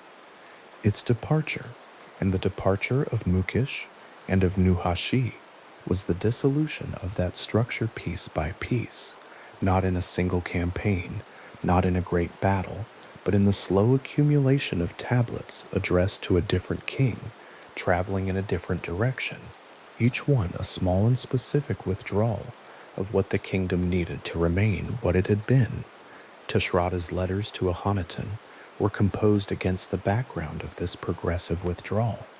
The Egyptian pharaoh who received them was occupied with the enormous internal project of Akhenaten, the new capital city being built in the Egyptian desert, the theological revolution of the Aten cult, the administrative reorganization that the move required.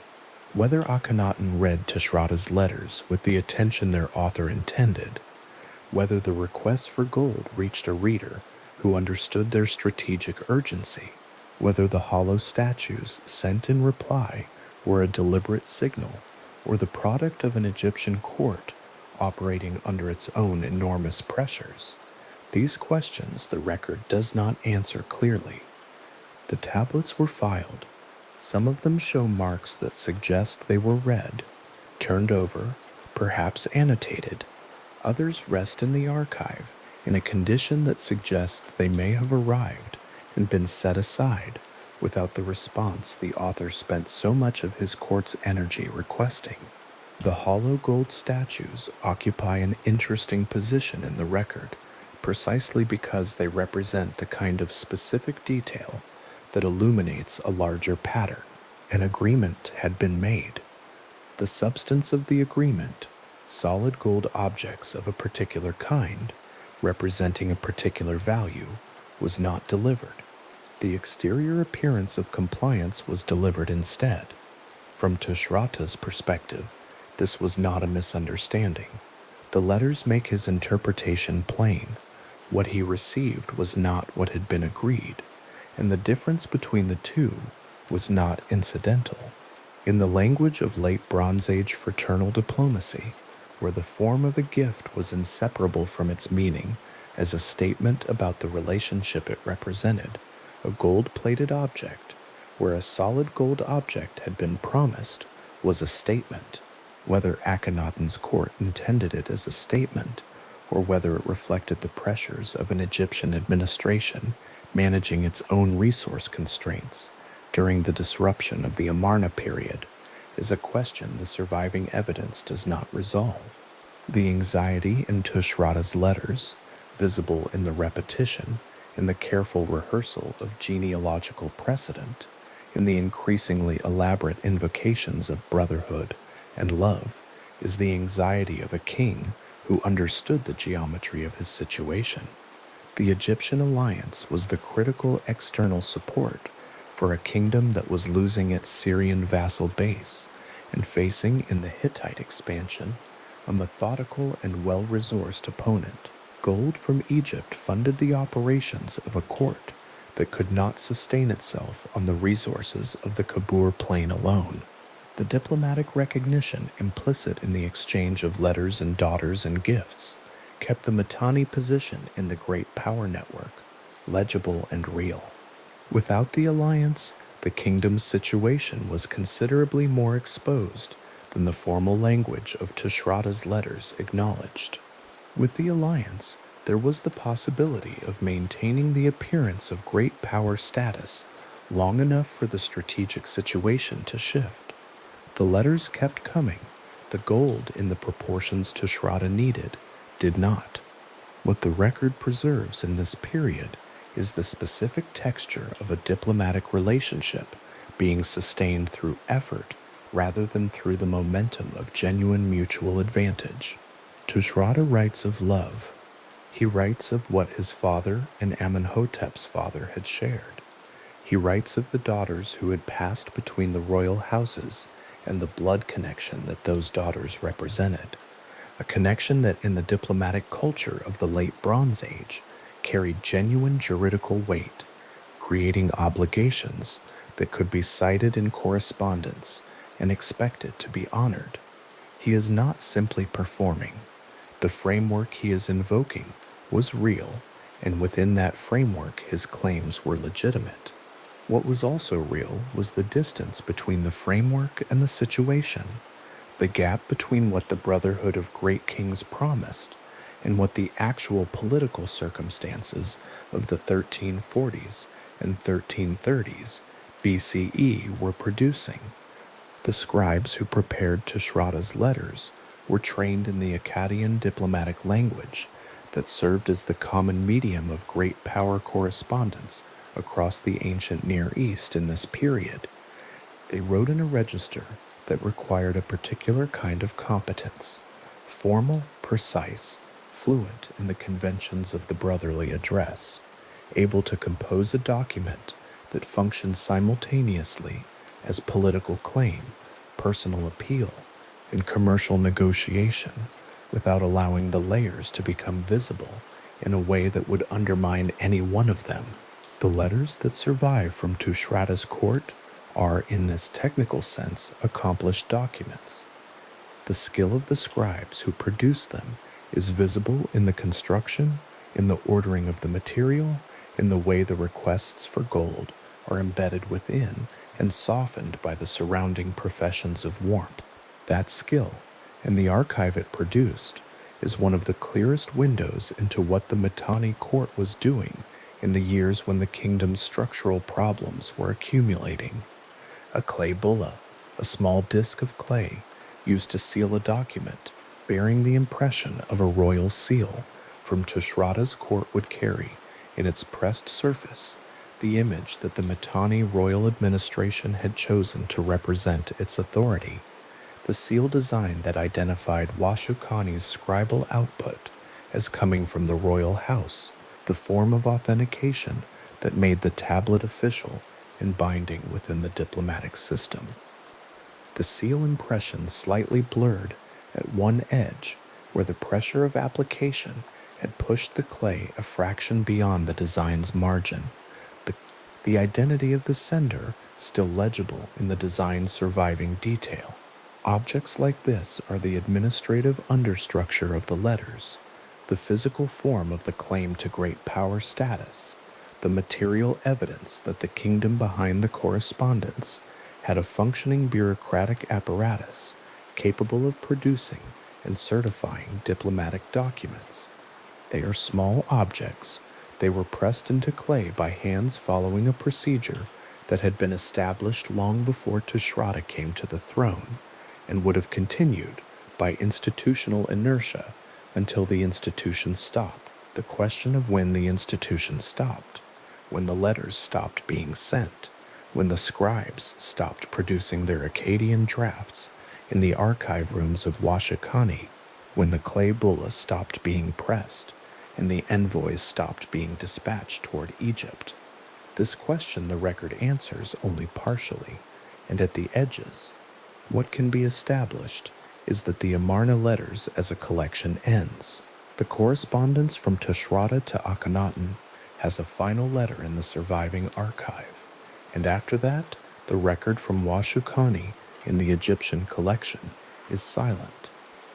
Whether Tushratta was still writing letters that have not survived, whether the Egyptian court simply stopped filing the incoming tablets from Mitanni at a certain point, whether the correspondence ended because the circumstances that had prompted it had changed entirely, these are the questions that sit at the edge of the surviving record and do not yield to simple answers. The Amarna archive itself has a history that is part of what gives it this quality of incomplete preservation. The tablets lay in a sealed mud brick room in the ruins of Akhenaten for over 3,000 years, undisturbed while the city above them eroded and was buried and was built over and eroded again. When they were found in 1887, they were found by accident, the kind of discovery that preserves exactly what it happens to preserve and nothing more. The tablets that were in that room when the archive was sealed are available to read.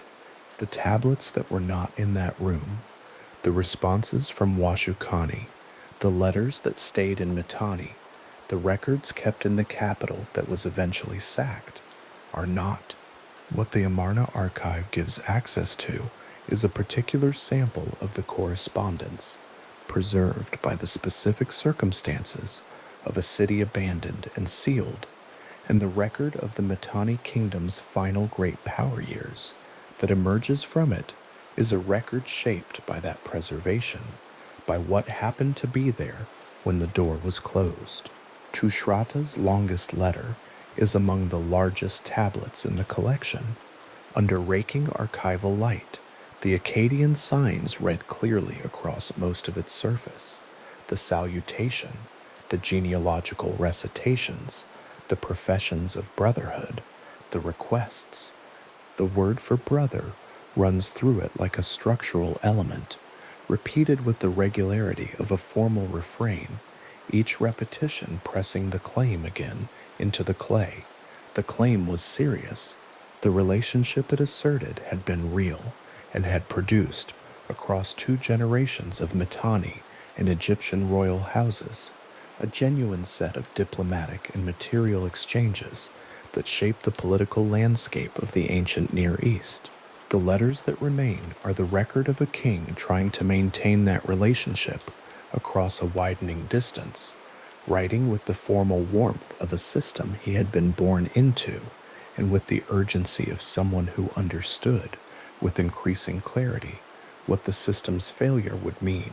The tablets from Tushratta, stacked in the Amarna archive among the other letters of the collection, letters from Babylon, from Assyria, from the Canaanite city-states, from Arzawa, from Cyprus, are in one sense simply the correspondence of a late Bronze Age king managing the normal business of great power relations.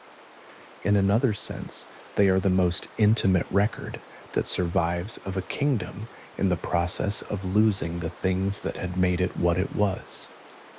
Not in a single season, not in a single campaign or battle or betrayal, but in the slow accumulation of unanswered letters, gold-plated statues, vassal cities orienting themselves toward a different patron, and a diplomatic relationship whose warmth was being maintained by the effort of one side long after the other side had moved on to different concerns. The archive in which they rest has been available for reading since 1887. The tablets have been studied, translated, debated, cross-referenced with the Hittite records and the Assyrian inscriptions, and the small body of Mitanni administrative texts recovered from other sites across the northern Mesopotamian plain. What they preserve is specific and strange, and available in the way that clay is available, unchanged by the passage of time that dissolved everything around it, legible to trained readers in a way the kings who produced them likely never intended. Tushratta wrote to his brother. The letters arrived. They were filed. They were never answered, or never answered adequately, or answered in a language that the record has not preserved. They waited in the sealed room. They have been waiting still, in a quiet that the clay has had no difficulty maintaining, the word for brother pressed into the upper register of the obverse face, sharp and clear, and exactly where it was left. The Shadowaza Treaty tablet rests in the archive at Bogazkoy, under the kind of low raking light that makes cuneiform legible, each pressed wedge casting a shadow into its own small channel, the columns of signs running in careful parallel lines from the upper edge of the clay to the lower register where the divine witness list begins. The names appear there, in the witness list, as guarantors of the agreement being recorded: Mitra, Varuna, Indra, the Nasatyas. 4 names pressed into a document of subordination, their presence in the text both the clearest evidence of what the Mitanni kingdom once held at its center, and the formal record of what it had, by that point already lost.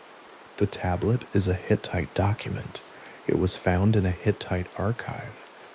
The kingdom whose divine names appear in its witness list was, by the time the tablet was pressed, a reduced and dependent thing, its foreign policy no longer its own, its military no longer under independent command. The Shadowaza Treaty takes its name from the man it installed as ruler of what remained. Shadowaza was a son of Tushratta, the last king who had written to Egypt with any reasonable claim to speak as an equal. He had sought refuge at the Hittite court after the fall of his father's administration, a prince without a kingdom, received by the power that had done more than any other to unmake the one he came from.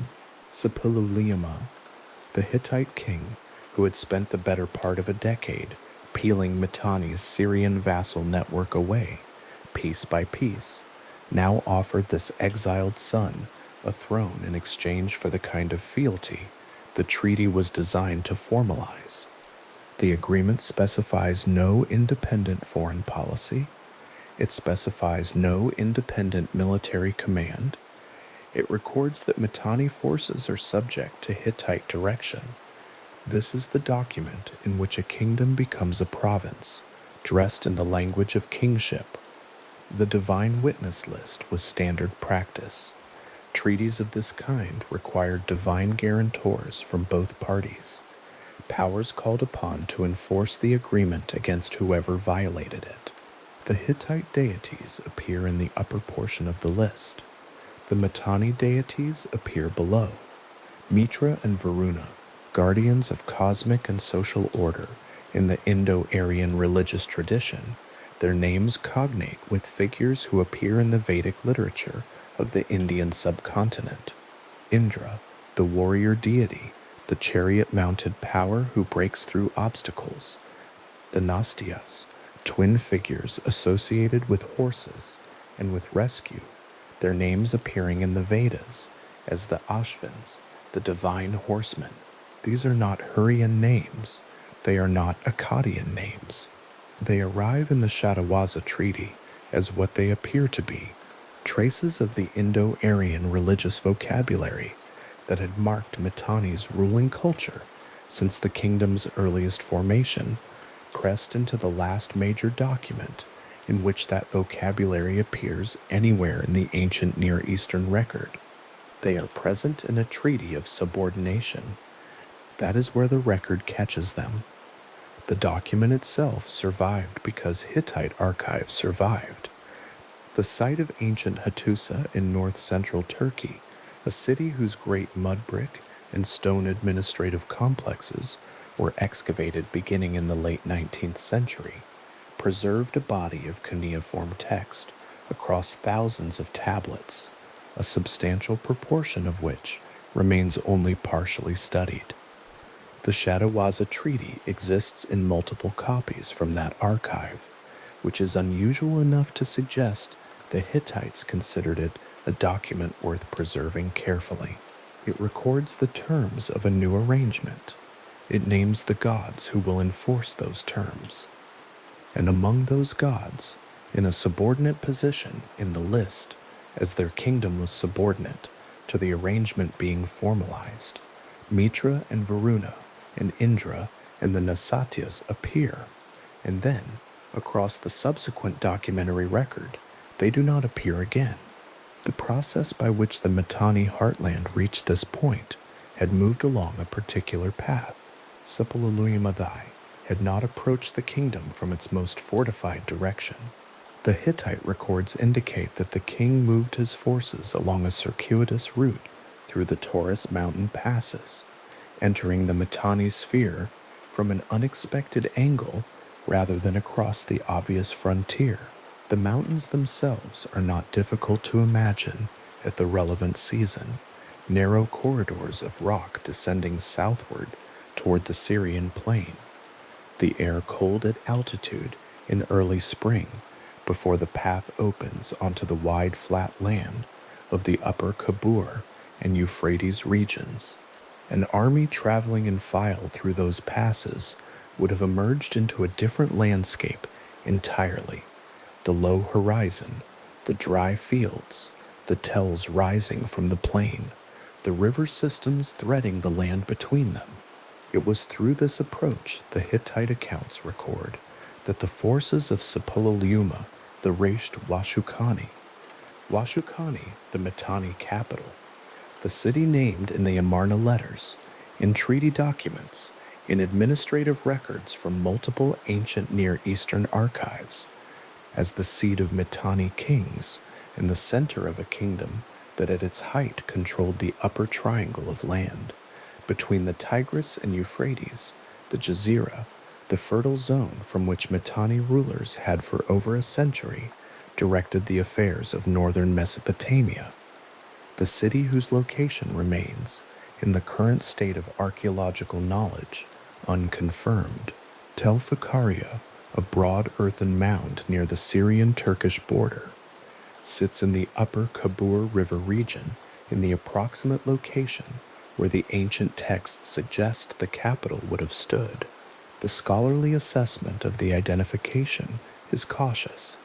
Tel Fakaria represents the leading candidate, the site that best fits the geographical references accumulated across the documentary record. But excavation of its deepest layers has not yet produced the kind of evidence: a royal inscription naming the city, a large administrative archive, the foundations of a palace complex of appropriate scale that would move the identification from candidate to confirmation. The Hittite records state that Tushratta fled. He did not defend the capital against the approaching forces. He departed. To where, in what direction, with how many of his court, the record does not say in any detail that has survived. The city was taken. Hittite accounts describe the sack of Washukani as a substantial military achievement. The contents of a royal capital, whatever treasures, records, stored goods, and administrative material a city of that kind would have held, were removed or destroyed. And then the city stood, reduced and occupied. Its function as the center of an independent power ended. What Sepululima installed in place of that independent power was the arrangement the Shatiwaza Treaty formalizes: a compliant ruler, carrying the Mitanni dynastic name, sitting in a diminished version of the Mitanni royal seat, under the direction of the power that had placed him there. This is a documented pattern in the ancient Near East, the retention of a local royal figure as a managing layer between the conquering administration and the local population, the preservation of familiar names and titles for the purposes of administrative efficiency and social stability. The arrangement acknowledged the Mitanni kingdom's existence in a formal sense while eliminating the substance of its independence. Shatiwaza was a king in the terms the treaty used. The terms of the treaty describe something else. The Assyrian city of Ashur, sitting on the upper Tigris to the east of the Mitanni heartland, had its own long memory of Mitanni power. For much of the 15th and early 14th centuries BCE, Assyrian rulers appear in Mitanni-era documents not as independent sovereigns, but as regional administrators, their names and titles recorded in a subordinate register that the Assyrian royal tradition, when it recovered its independence and began recording its own history with greater ambition, found difficult to acknowledge. The political memory of subordination shaped the way subsequent Assyrian rulers narrated their own rise. Adad-nirari I, ruling from approximately 1307 to 1275 BCE, conducted the campaigns that translated Assyrian ambition from a regional posture into a controlling reality across the former Mitanni sphere. Adad-nirari I's military inscriptions are among the earliest examples of what later became a defining genre of Assyrian royal self-presentation: the annalistic campaign record, organized to document conquest in sequence, to name defeated kings and captured cities, to record tribute and territorial gain in the cumulative language of a power accounting for its own expansion. The inscriptions name the reduced Mitanni state, referred to in the sources of this period as Hanagalbat, the name that had designated the Mitanni region in Mesopotamian geographical usage, and record its rulers in the register of defeated enemies. Shatuwara I is named. Gunfring, his son was Ashada, is named. Their defeats are recorded in succession: the first engagement producing tribute and submission, the subsequent resistance producing a further campaign, a further defeat, and the consolidation of Assyrian administrative control over the territory that had within living memory been the core of Mitanni power. The inscriptions of Adad-nirari, the first survive in fragments distributed across several institutions, their texts reconstructed by scholars working across the lines of multiple damaged sources. They are careful texts, precise about the language of Assyrian royal achievement, designed to record the permanence of a particular political outcome. The names of the Mitanni royal figures they record, Shatuara, Washashata, are the last Mitanni royal names that appear in any administrative or military record. After them, no Mitanni king is named in any text.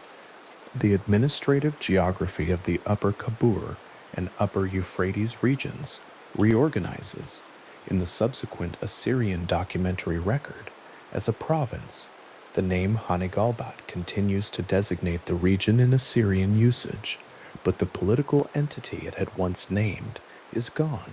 What disappears along with the political entity is harder to trace than the disappearance of a named dynasty, and in some ways more interesting. The Indo-Aryan divine names, Mitra, Varuna, Indra, the Nasatyas, had been present in the Mitanni documentary record across the full span of the kingdom's existence. Not in religious texts, because no Mitanni religious texts in quantity have survived or been identified. Not in inscriptions dedicated to those deities, because no such inscriptions are known from the Mitanni heartland. The names appear instead in the treaty witness lists, in royal correspondence that names the divine guarantors of agreements, in the Kikuli horse training manual, with its technical Indo-Aryan vocabulary pressed into a Hittite text. They appear in administrative witness lists where a Hurrian personal name and an Indo-Aryan divine name sit in the same document, the two linguistic registers occupying the same small rectangle of baked clay without apparent contradiction. They appear, finally, in the Shadiwaza Treaty, doing their last attested work as divine guarantors of an agreement that formalized the kingdom's subordination, and then they do not appear again. The disappearance is abrupt relative to the pace at which cultural and religious traditions usually dissolve. The gods of a population that has been conquered do not ordinarily vanish from the documentary record in a single administrative transition. They are absorbed into the conquering religious framework, renamed, merged with local equivalents, retained in private practice, even when they lose official standing. The Indo-Aryan divine names of the Mitanni royal tradition leave no trace of that kind of absorption or survival. No Assyrian text names Mitra in the context of the former Mitanni heartland. No later document from the Upper Kabur region includes Varuna or Indra in a divine witness list. The names appear in the record during the kingdom, and they do not appear in the record after it. The most plausible explanation the evidence supports is that those divine names were always attached to the Mitanni royal institution specifically, that they were royal deities, the religious vocabulary of the ruling dynasty, rather than the broader population, and that when the dynasty was extinguished, the tradition they belonged to lost its institutional home and its practitioners in a single administrative event. The Hurrian-speaking population of the former Mitanni territory continued to exist under Assyrian administration. Hurrian personal names continue to appear in texts from the region across the subsequent centuries. The language and culture of the majority population persisted in the ways majority populations persist, retaining identity markers through ordinary life, even when the political structure organizing that life is replaced entirely. But the Indo-Aryan divine names belonged, the evidence suggests, to a stratum of Mitanni society, narrow enough that its elimination did not leave the broader traces a more widely distributed tradition would have left. They arrived in northern Mesopotamia with a small warrior aristocracy. They departed, the record suggests, with the last of that aristocracy's institutional expression. The site of Tel Brak in the Upper Kabul region of northeastern Syria has been excavated across multiple seasons by teams from British and other institutions, and its layered occupation sequence includes a clear Mitanni administrative horizon. The excavated Mitanni building levels at Tel Brak include mud brick administrative structures, ceramic assemblages characteristic of the late Bronze Age Mitanni cultural sphere, and administrative materials, seals, sealed documents, the material infrastructure of a Mitanni provincial center. Above those levels, in the stratigraphic sequence the excavations have exposed, Assyrian construction appears. The boundary between the two occupational horizons is visible in the excavated profile as a distinct transition in the soil, a difference in the color and texture of the deposit that records, in the language of excavated earth, the moment when one administrative system replaced another. The Mitanni buildings end, the Assyrian buildings begin. The soil between them records a transition that was total. This kind of stratigraphic evidence, the boundary between two empires visible as a line in the earth, is one of the things archaeology can do that no document can do in quite the same way. The documents record events, decisions, names, dates, the self-presentation of the powers involved. The stratigraphic profile records the physical reality of replacement. Here is where one thing stopped being built. Here is where another thing began. Tel Brak's excavated sequence shows that the Mitanni administrative presence in the Upper Kabul region ended, and that Assyrian construction replaced it, and that the two phases of occupation do not overlap in the material record in a way that suggests gradual transition. The Mitanni administrative infrastructure was not maintained under new management. It was replaced.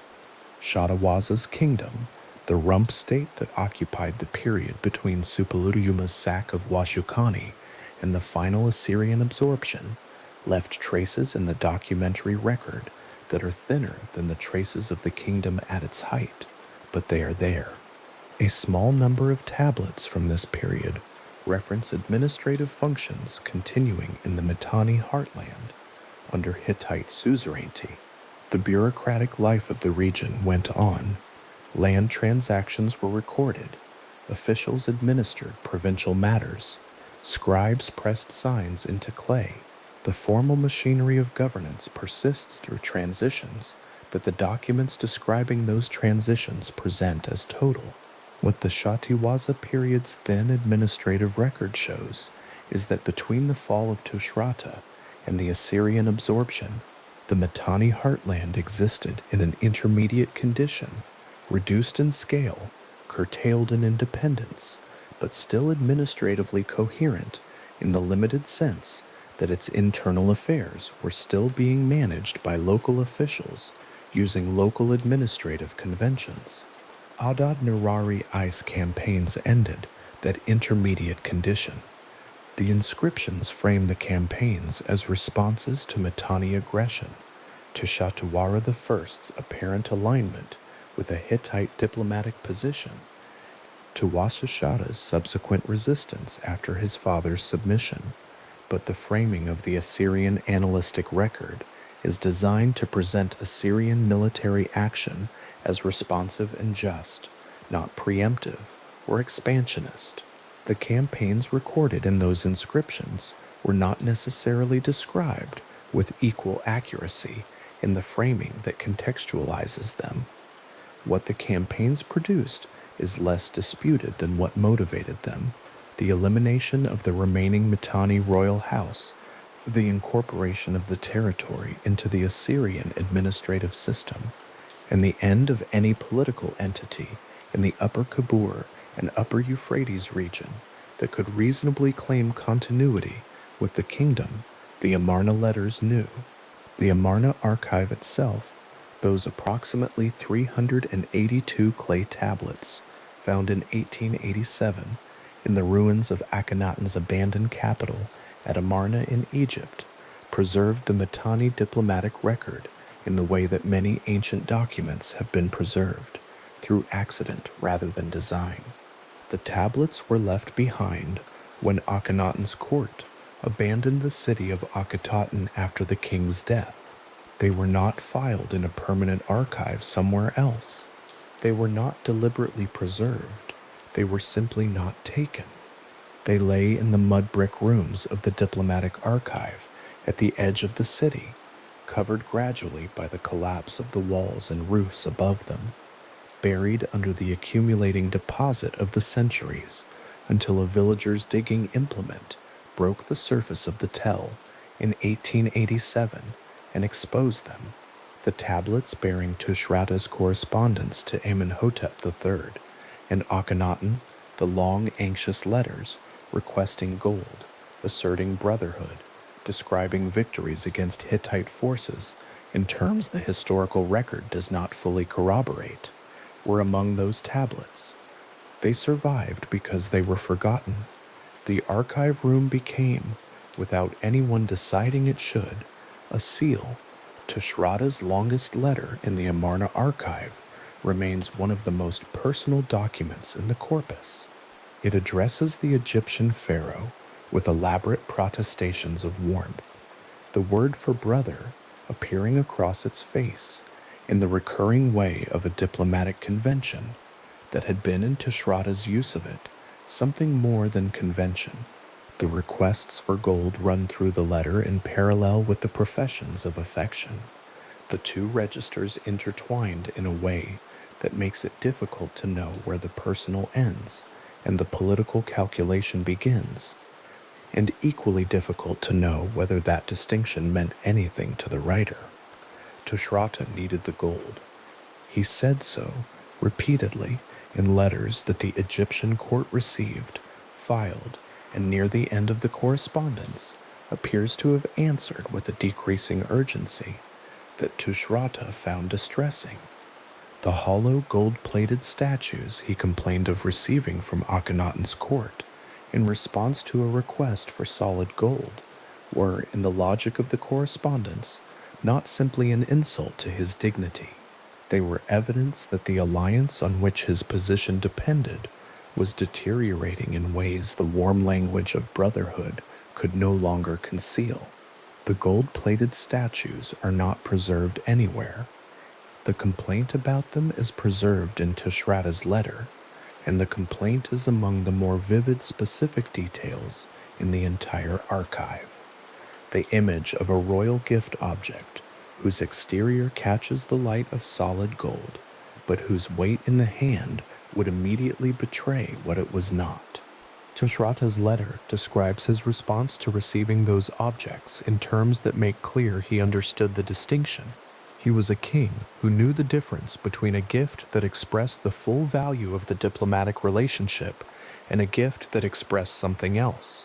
And the something else, in this case, was the gradual withdrawal of Egyptian engagement from a relationship that had once been conducted between equals.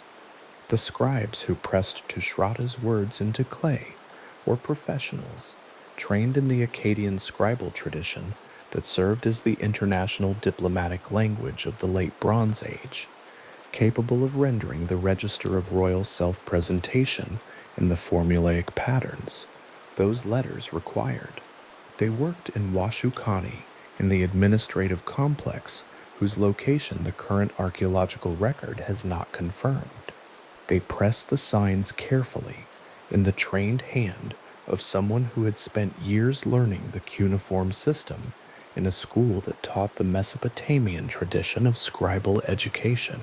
And the tablets they produced, the long letters to Amenhotep III, the shorter and increasingly urgent communications to Akhenaten, traveled across 1,000 miles of ancient Near Eastern landscape to the Egyptian court, were received there, and ended up 3,000 years later in a mud brick room under the surface of a tell in the Egyptian desert, waiting to be found.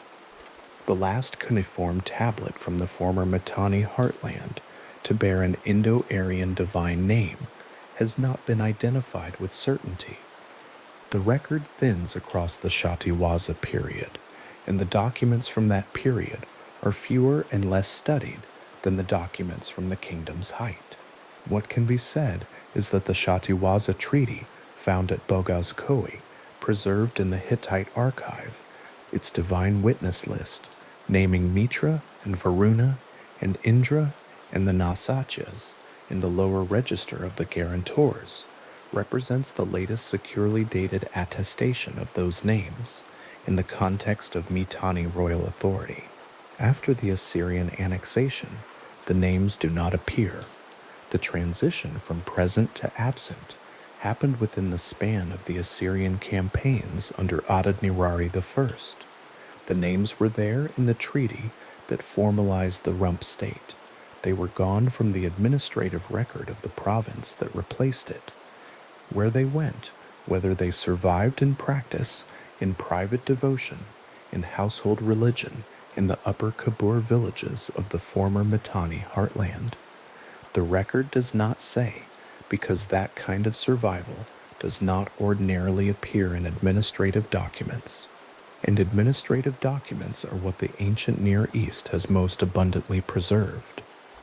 There is something particular about the way the Indo-Aryan divine names appear in the Mitanni record that makes their disappearance feel specific rather than general.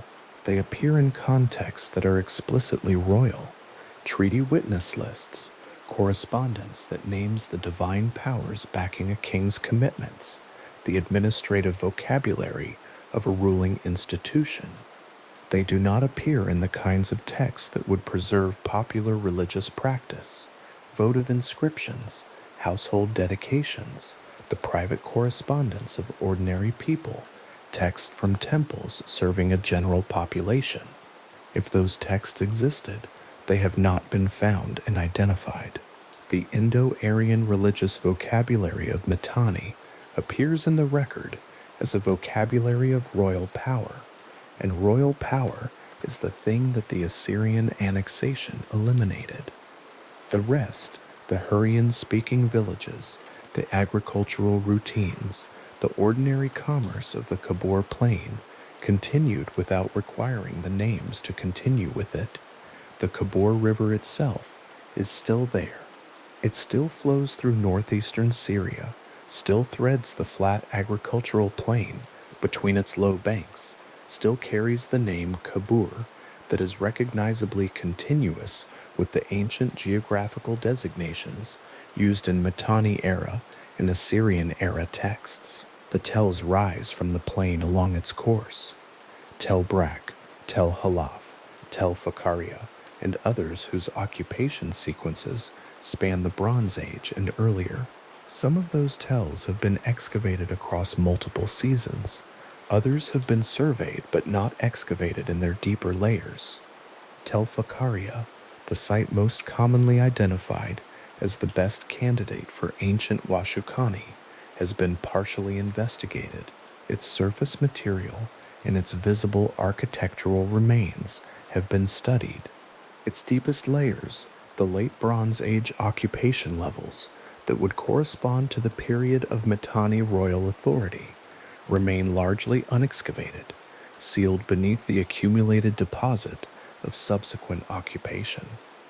The material inside Tel Fakaria's deepest layers, if the identification holds, and if the tell was occupied during the Mitanni royal period, might include the kind of evidence that transforms a candidate identification into a confirmed one, an inscription naming the city, a palace complex of the scale appropriate to a capital, an administrative archive preserving correspondence in the way the Hittite archive at Bogazkoi preserved the Shatiwaza treaty. The evidence might not be there. The identification might not hold. Tel Fakaria's geography and the ancient textual descriptions of Washukani are compatible with each other, and the scholarly consensus inclines toward the identification, but the kind of evidence that would settle the question is still in the earth. or is not there at all, and the difference between those two possibilities has not yet been resolved. This is where the ancient world frequently leaves the record, at the boundary between what has been found and what remains to be found, or between what was once there and what did not survive. The Mitanni Royal Archive, if Washukani had an archive of the scale and character that a kingdom conducting the diplomatic correspondence visible in the Amarna letters would have produced, is either somewhere under the surface of Tel Fakaria or Tel Mozan, or one of the other candidate sites, or it was destroyed when the city was sacked, or it was carried off, or it was written on a perishable material that did not survive. The archive room that would have held the incoming correspondence from Egypt, the letters from Amenhotep III that Tushratta referenced repeatedly in the outgoing letters that survived at Amarna, would have been on the other side of that exchange. The Mitanni side of the Amarna correspondence has never been found. Every other great power of the late Bronze Age has yielded an archive, the Hittites at Bagas Khoi, the Egyptians at Amarna, and Thebes, the Babylonians across multiple sites. The Mitanni archive remains unidentified. Its absence is not evidence of its destruction. It is evidence of its non-discovery, or of its location in a site not yet excavated to the relevant depth. The earth of the upper Kabur plain holds more than it has given back. The tells that rise from the plain along the river hold occupation sequences covering millennia, and the Bronze Age layers at their cores are accessible only through the kind of sustained excavation that requires stable political and security conditions, institutional commitment, and time. The northeastern Syrian plain has experienced significant disruption in recent decades, and the status of archaeological investigation at sites including Tel Fakaria has been affected by regional conditions that are beyond the frame of any ancient history narration to resolve.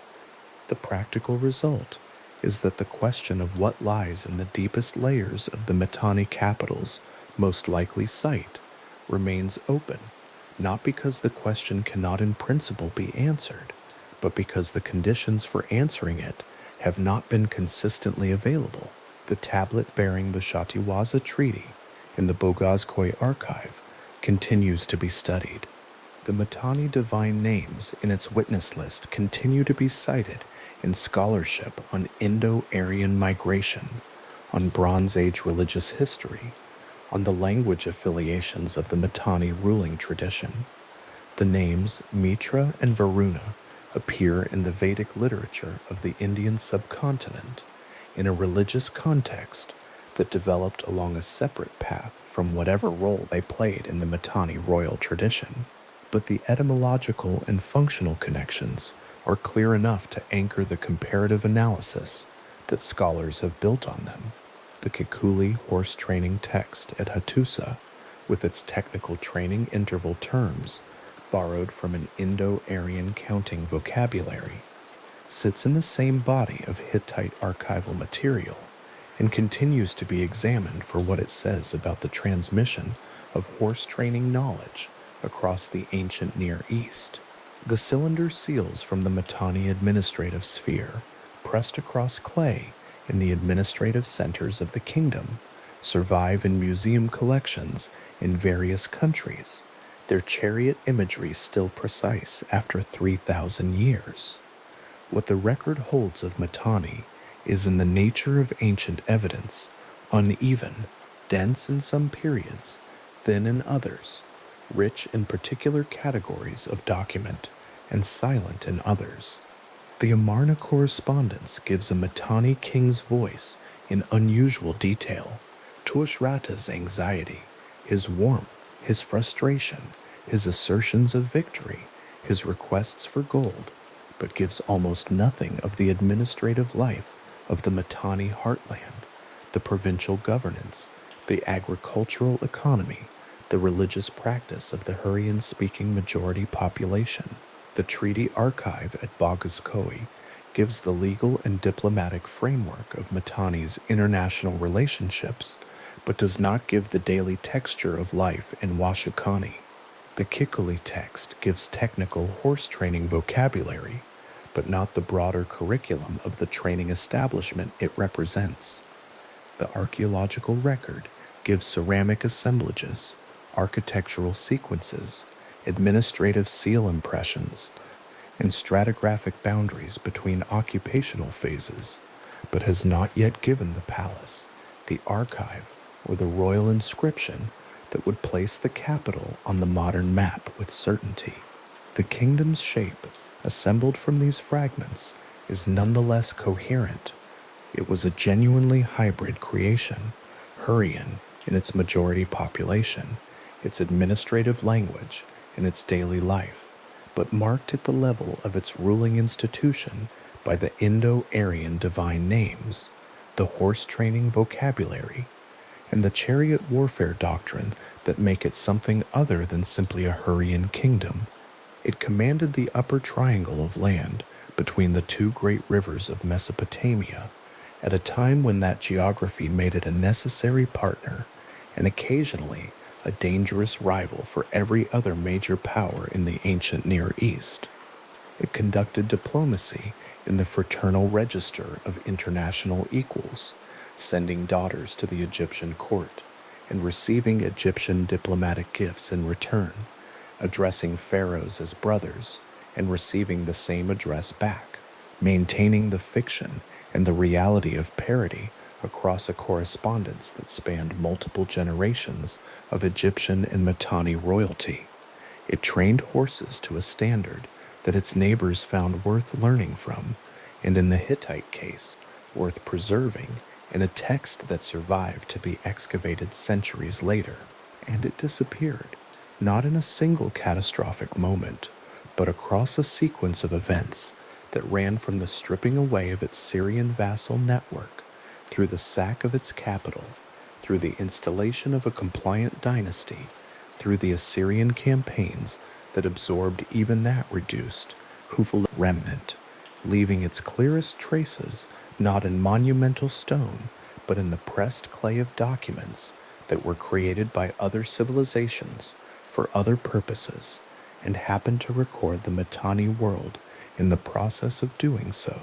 The tells of the Upper Kabur Plain do not announce what they contain.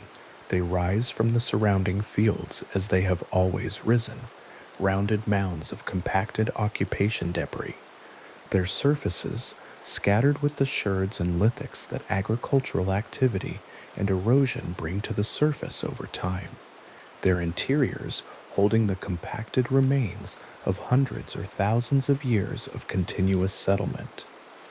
Tel Fakaria rises this way.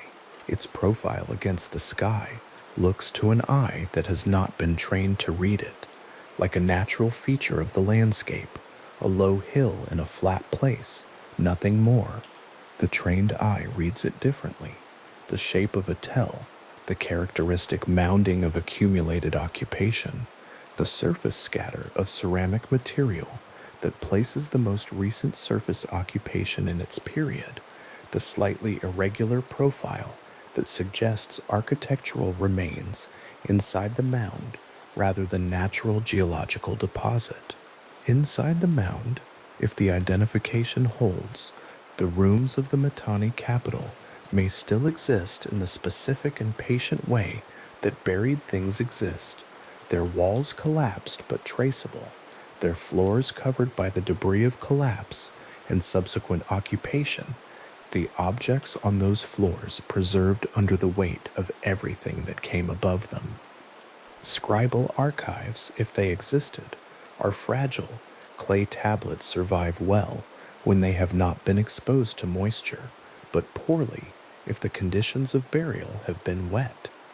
A burned archive sometimes survives better than an unburned one, because the fire that destroys the building bakes the tablets inside it to a harder consistency than air-dried clay.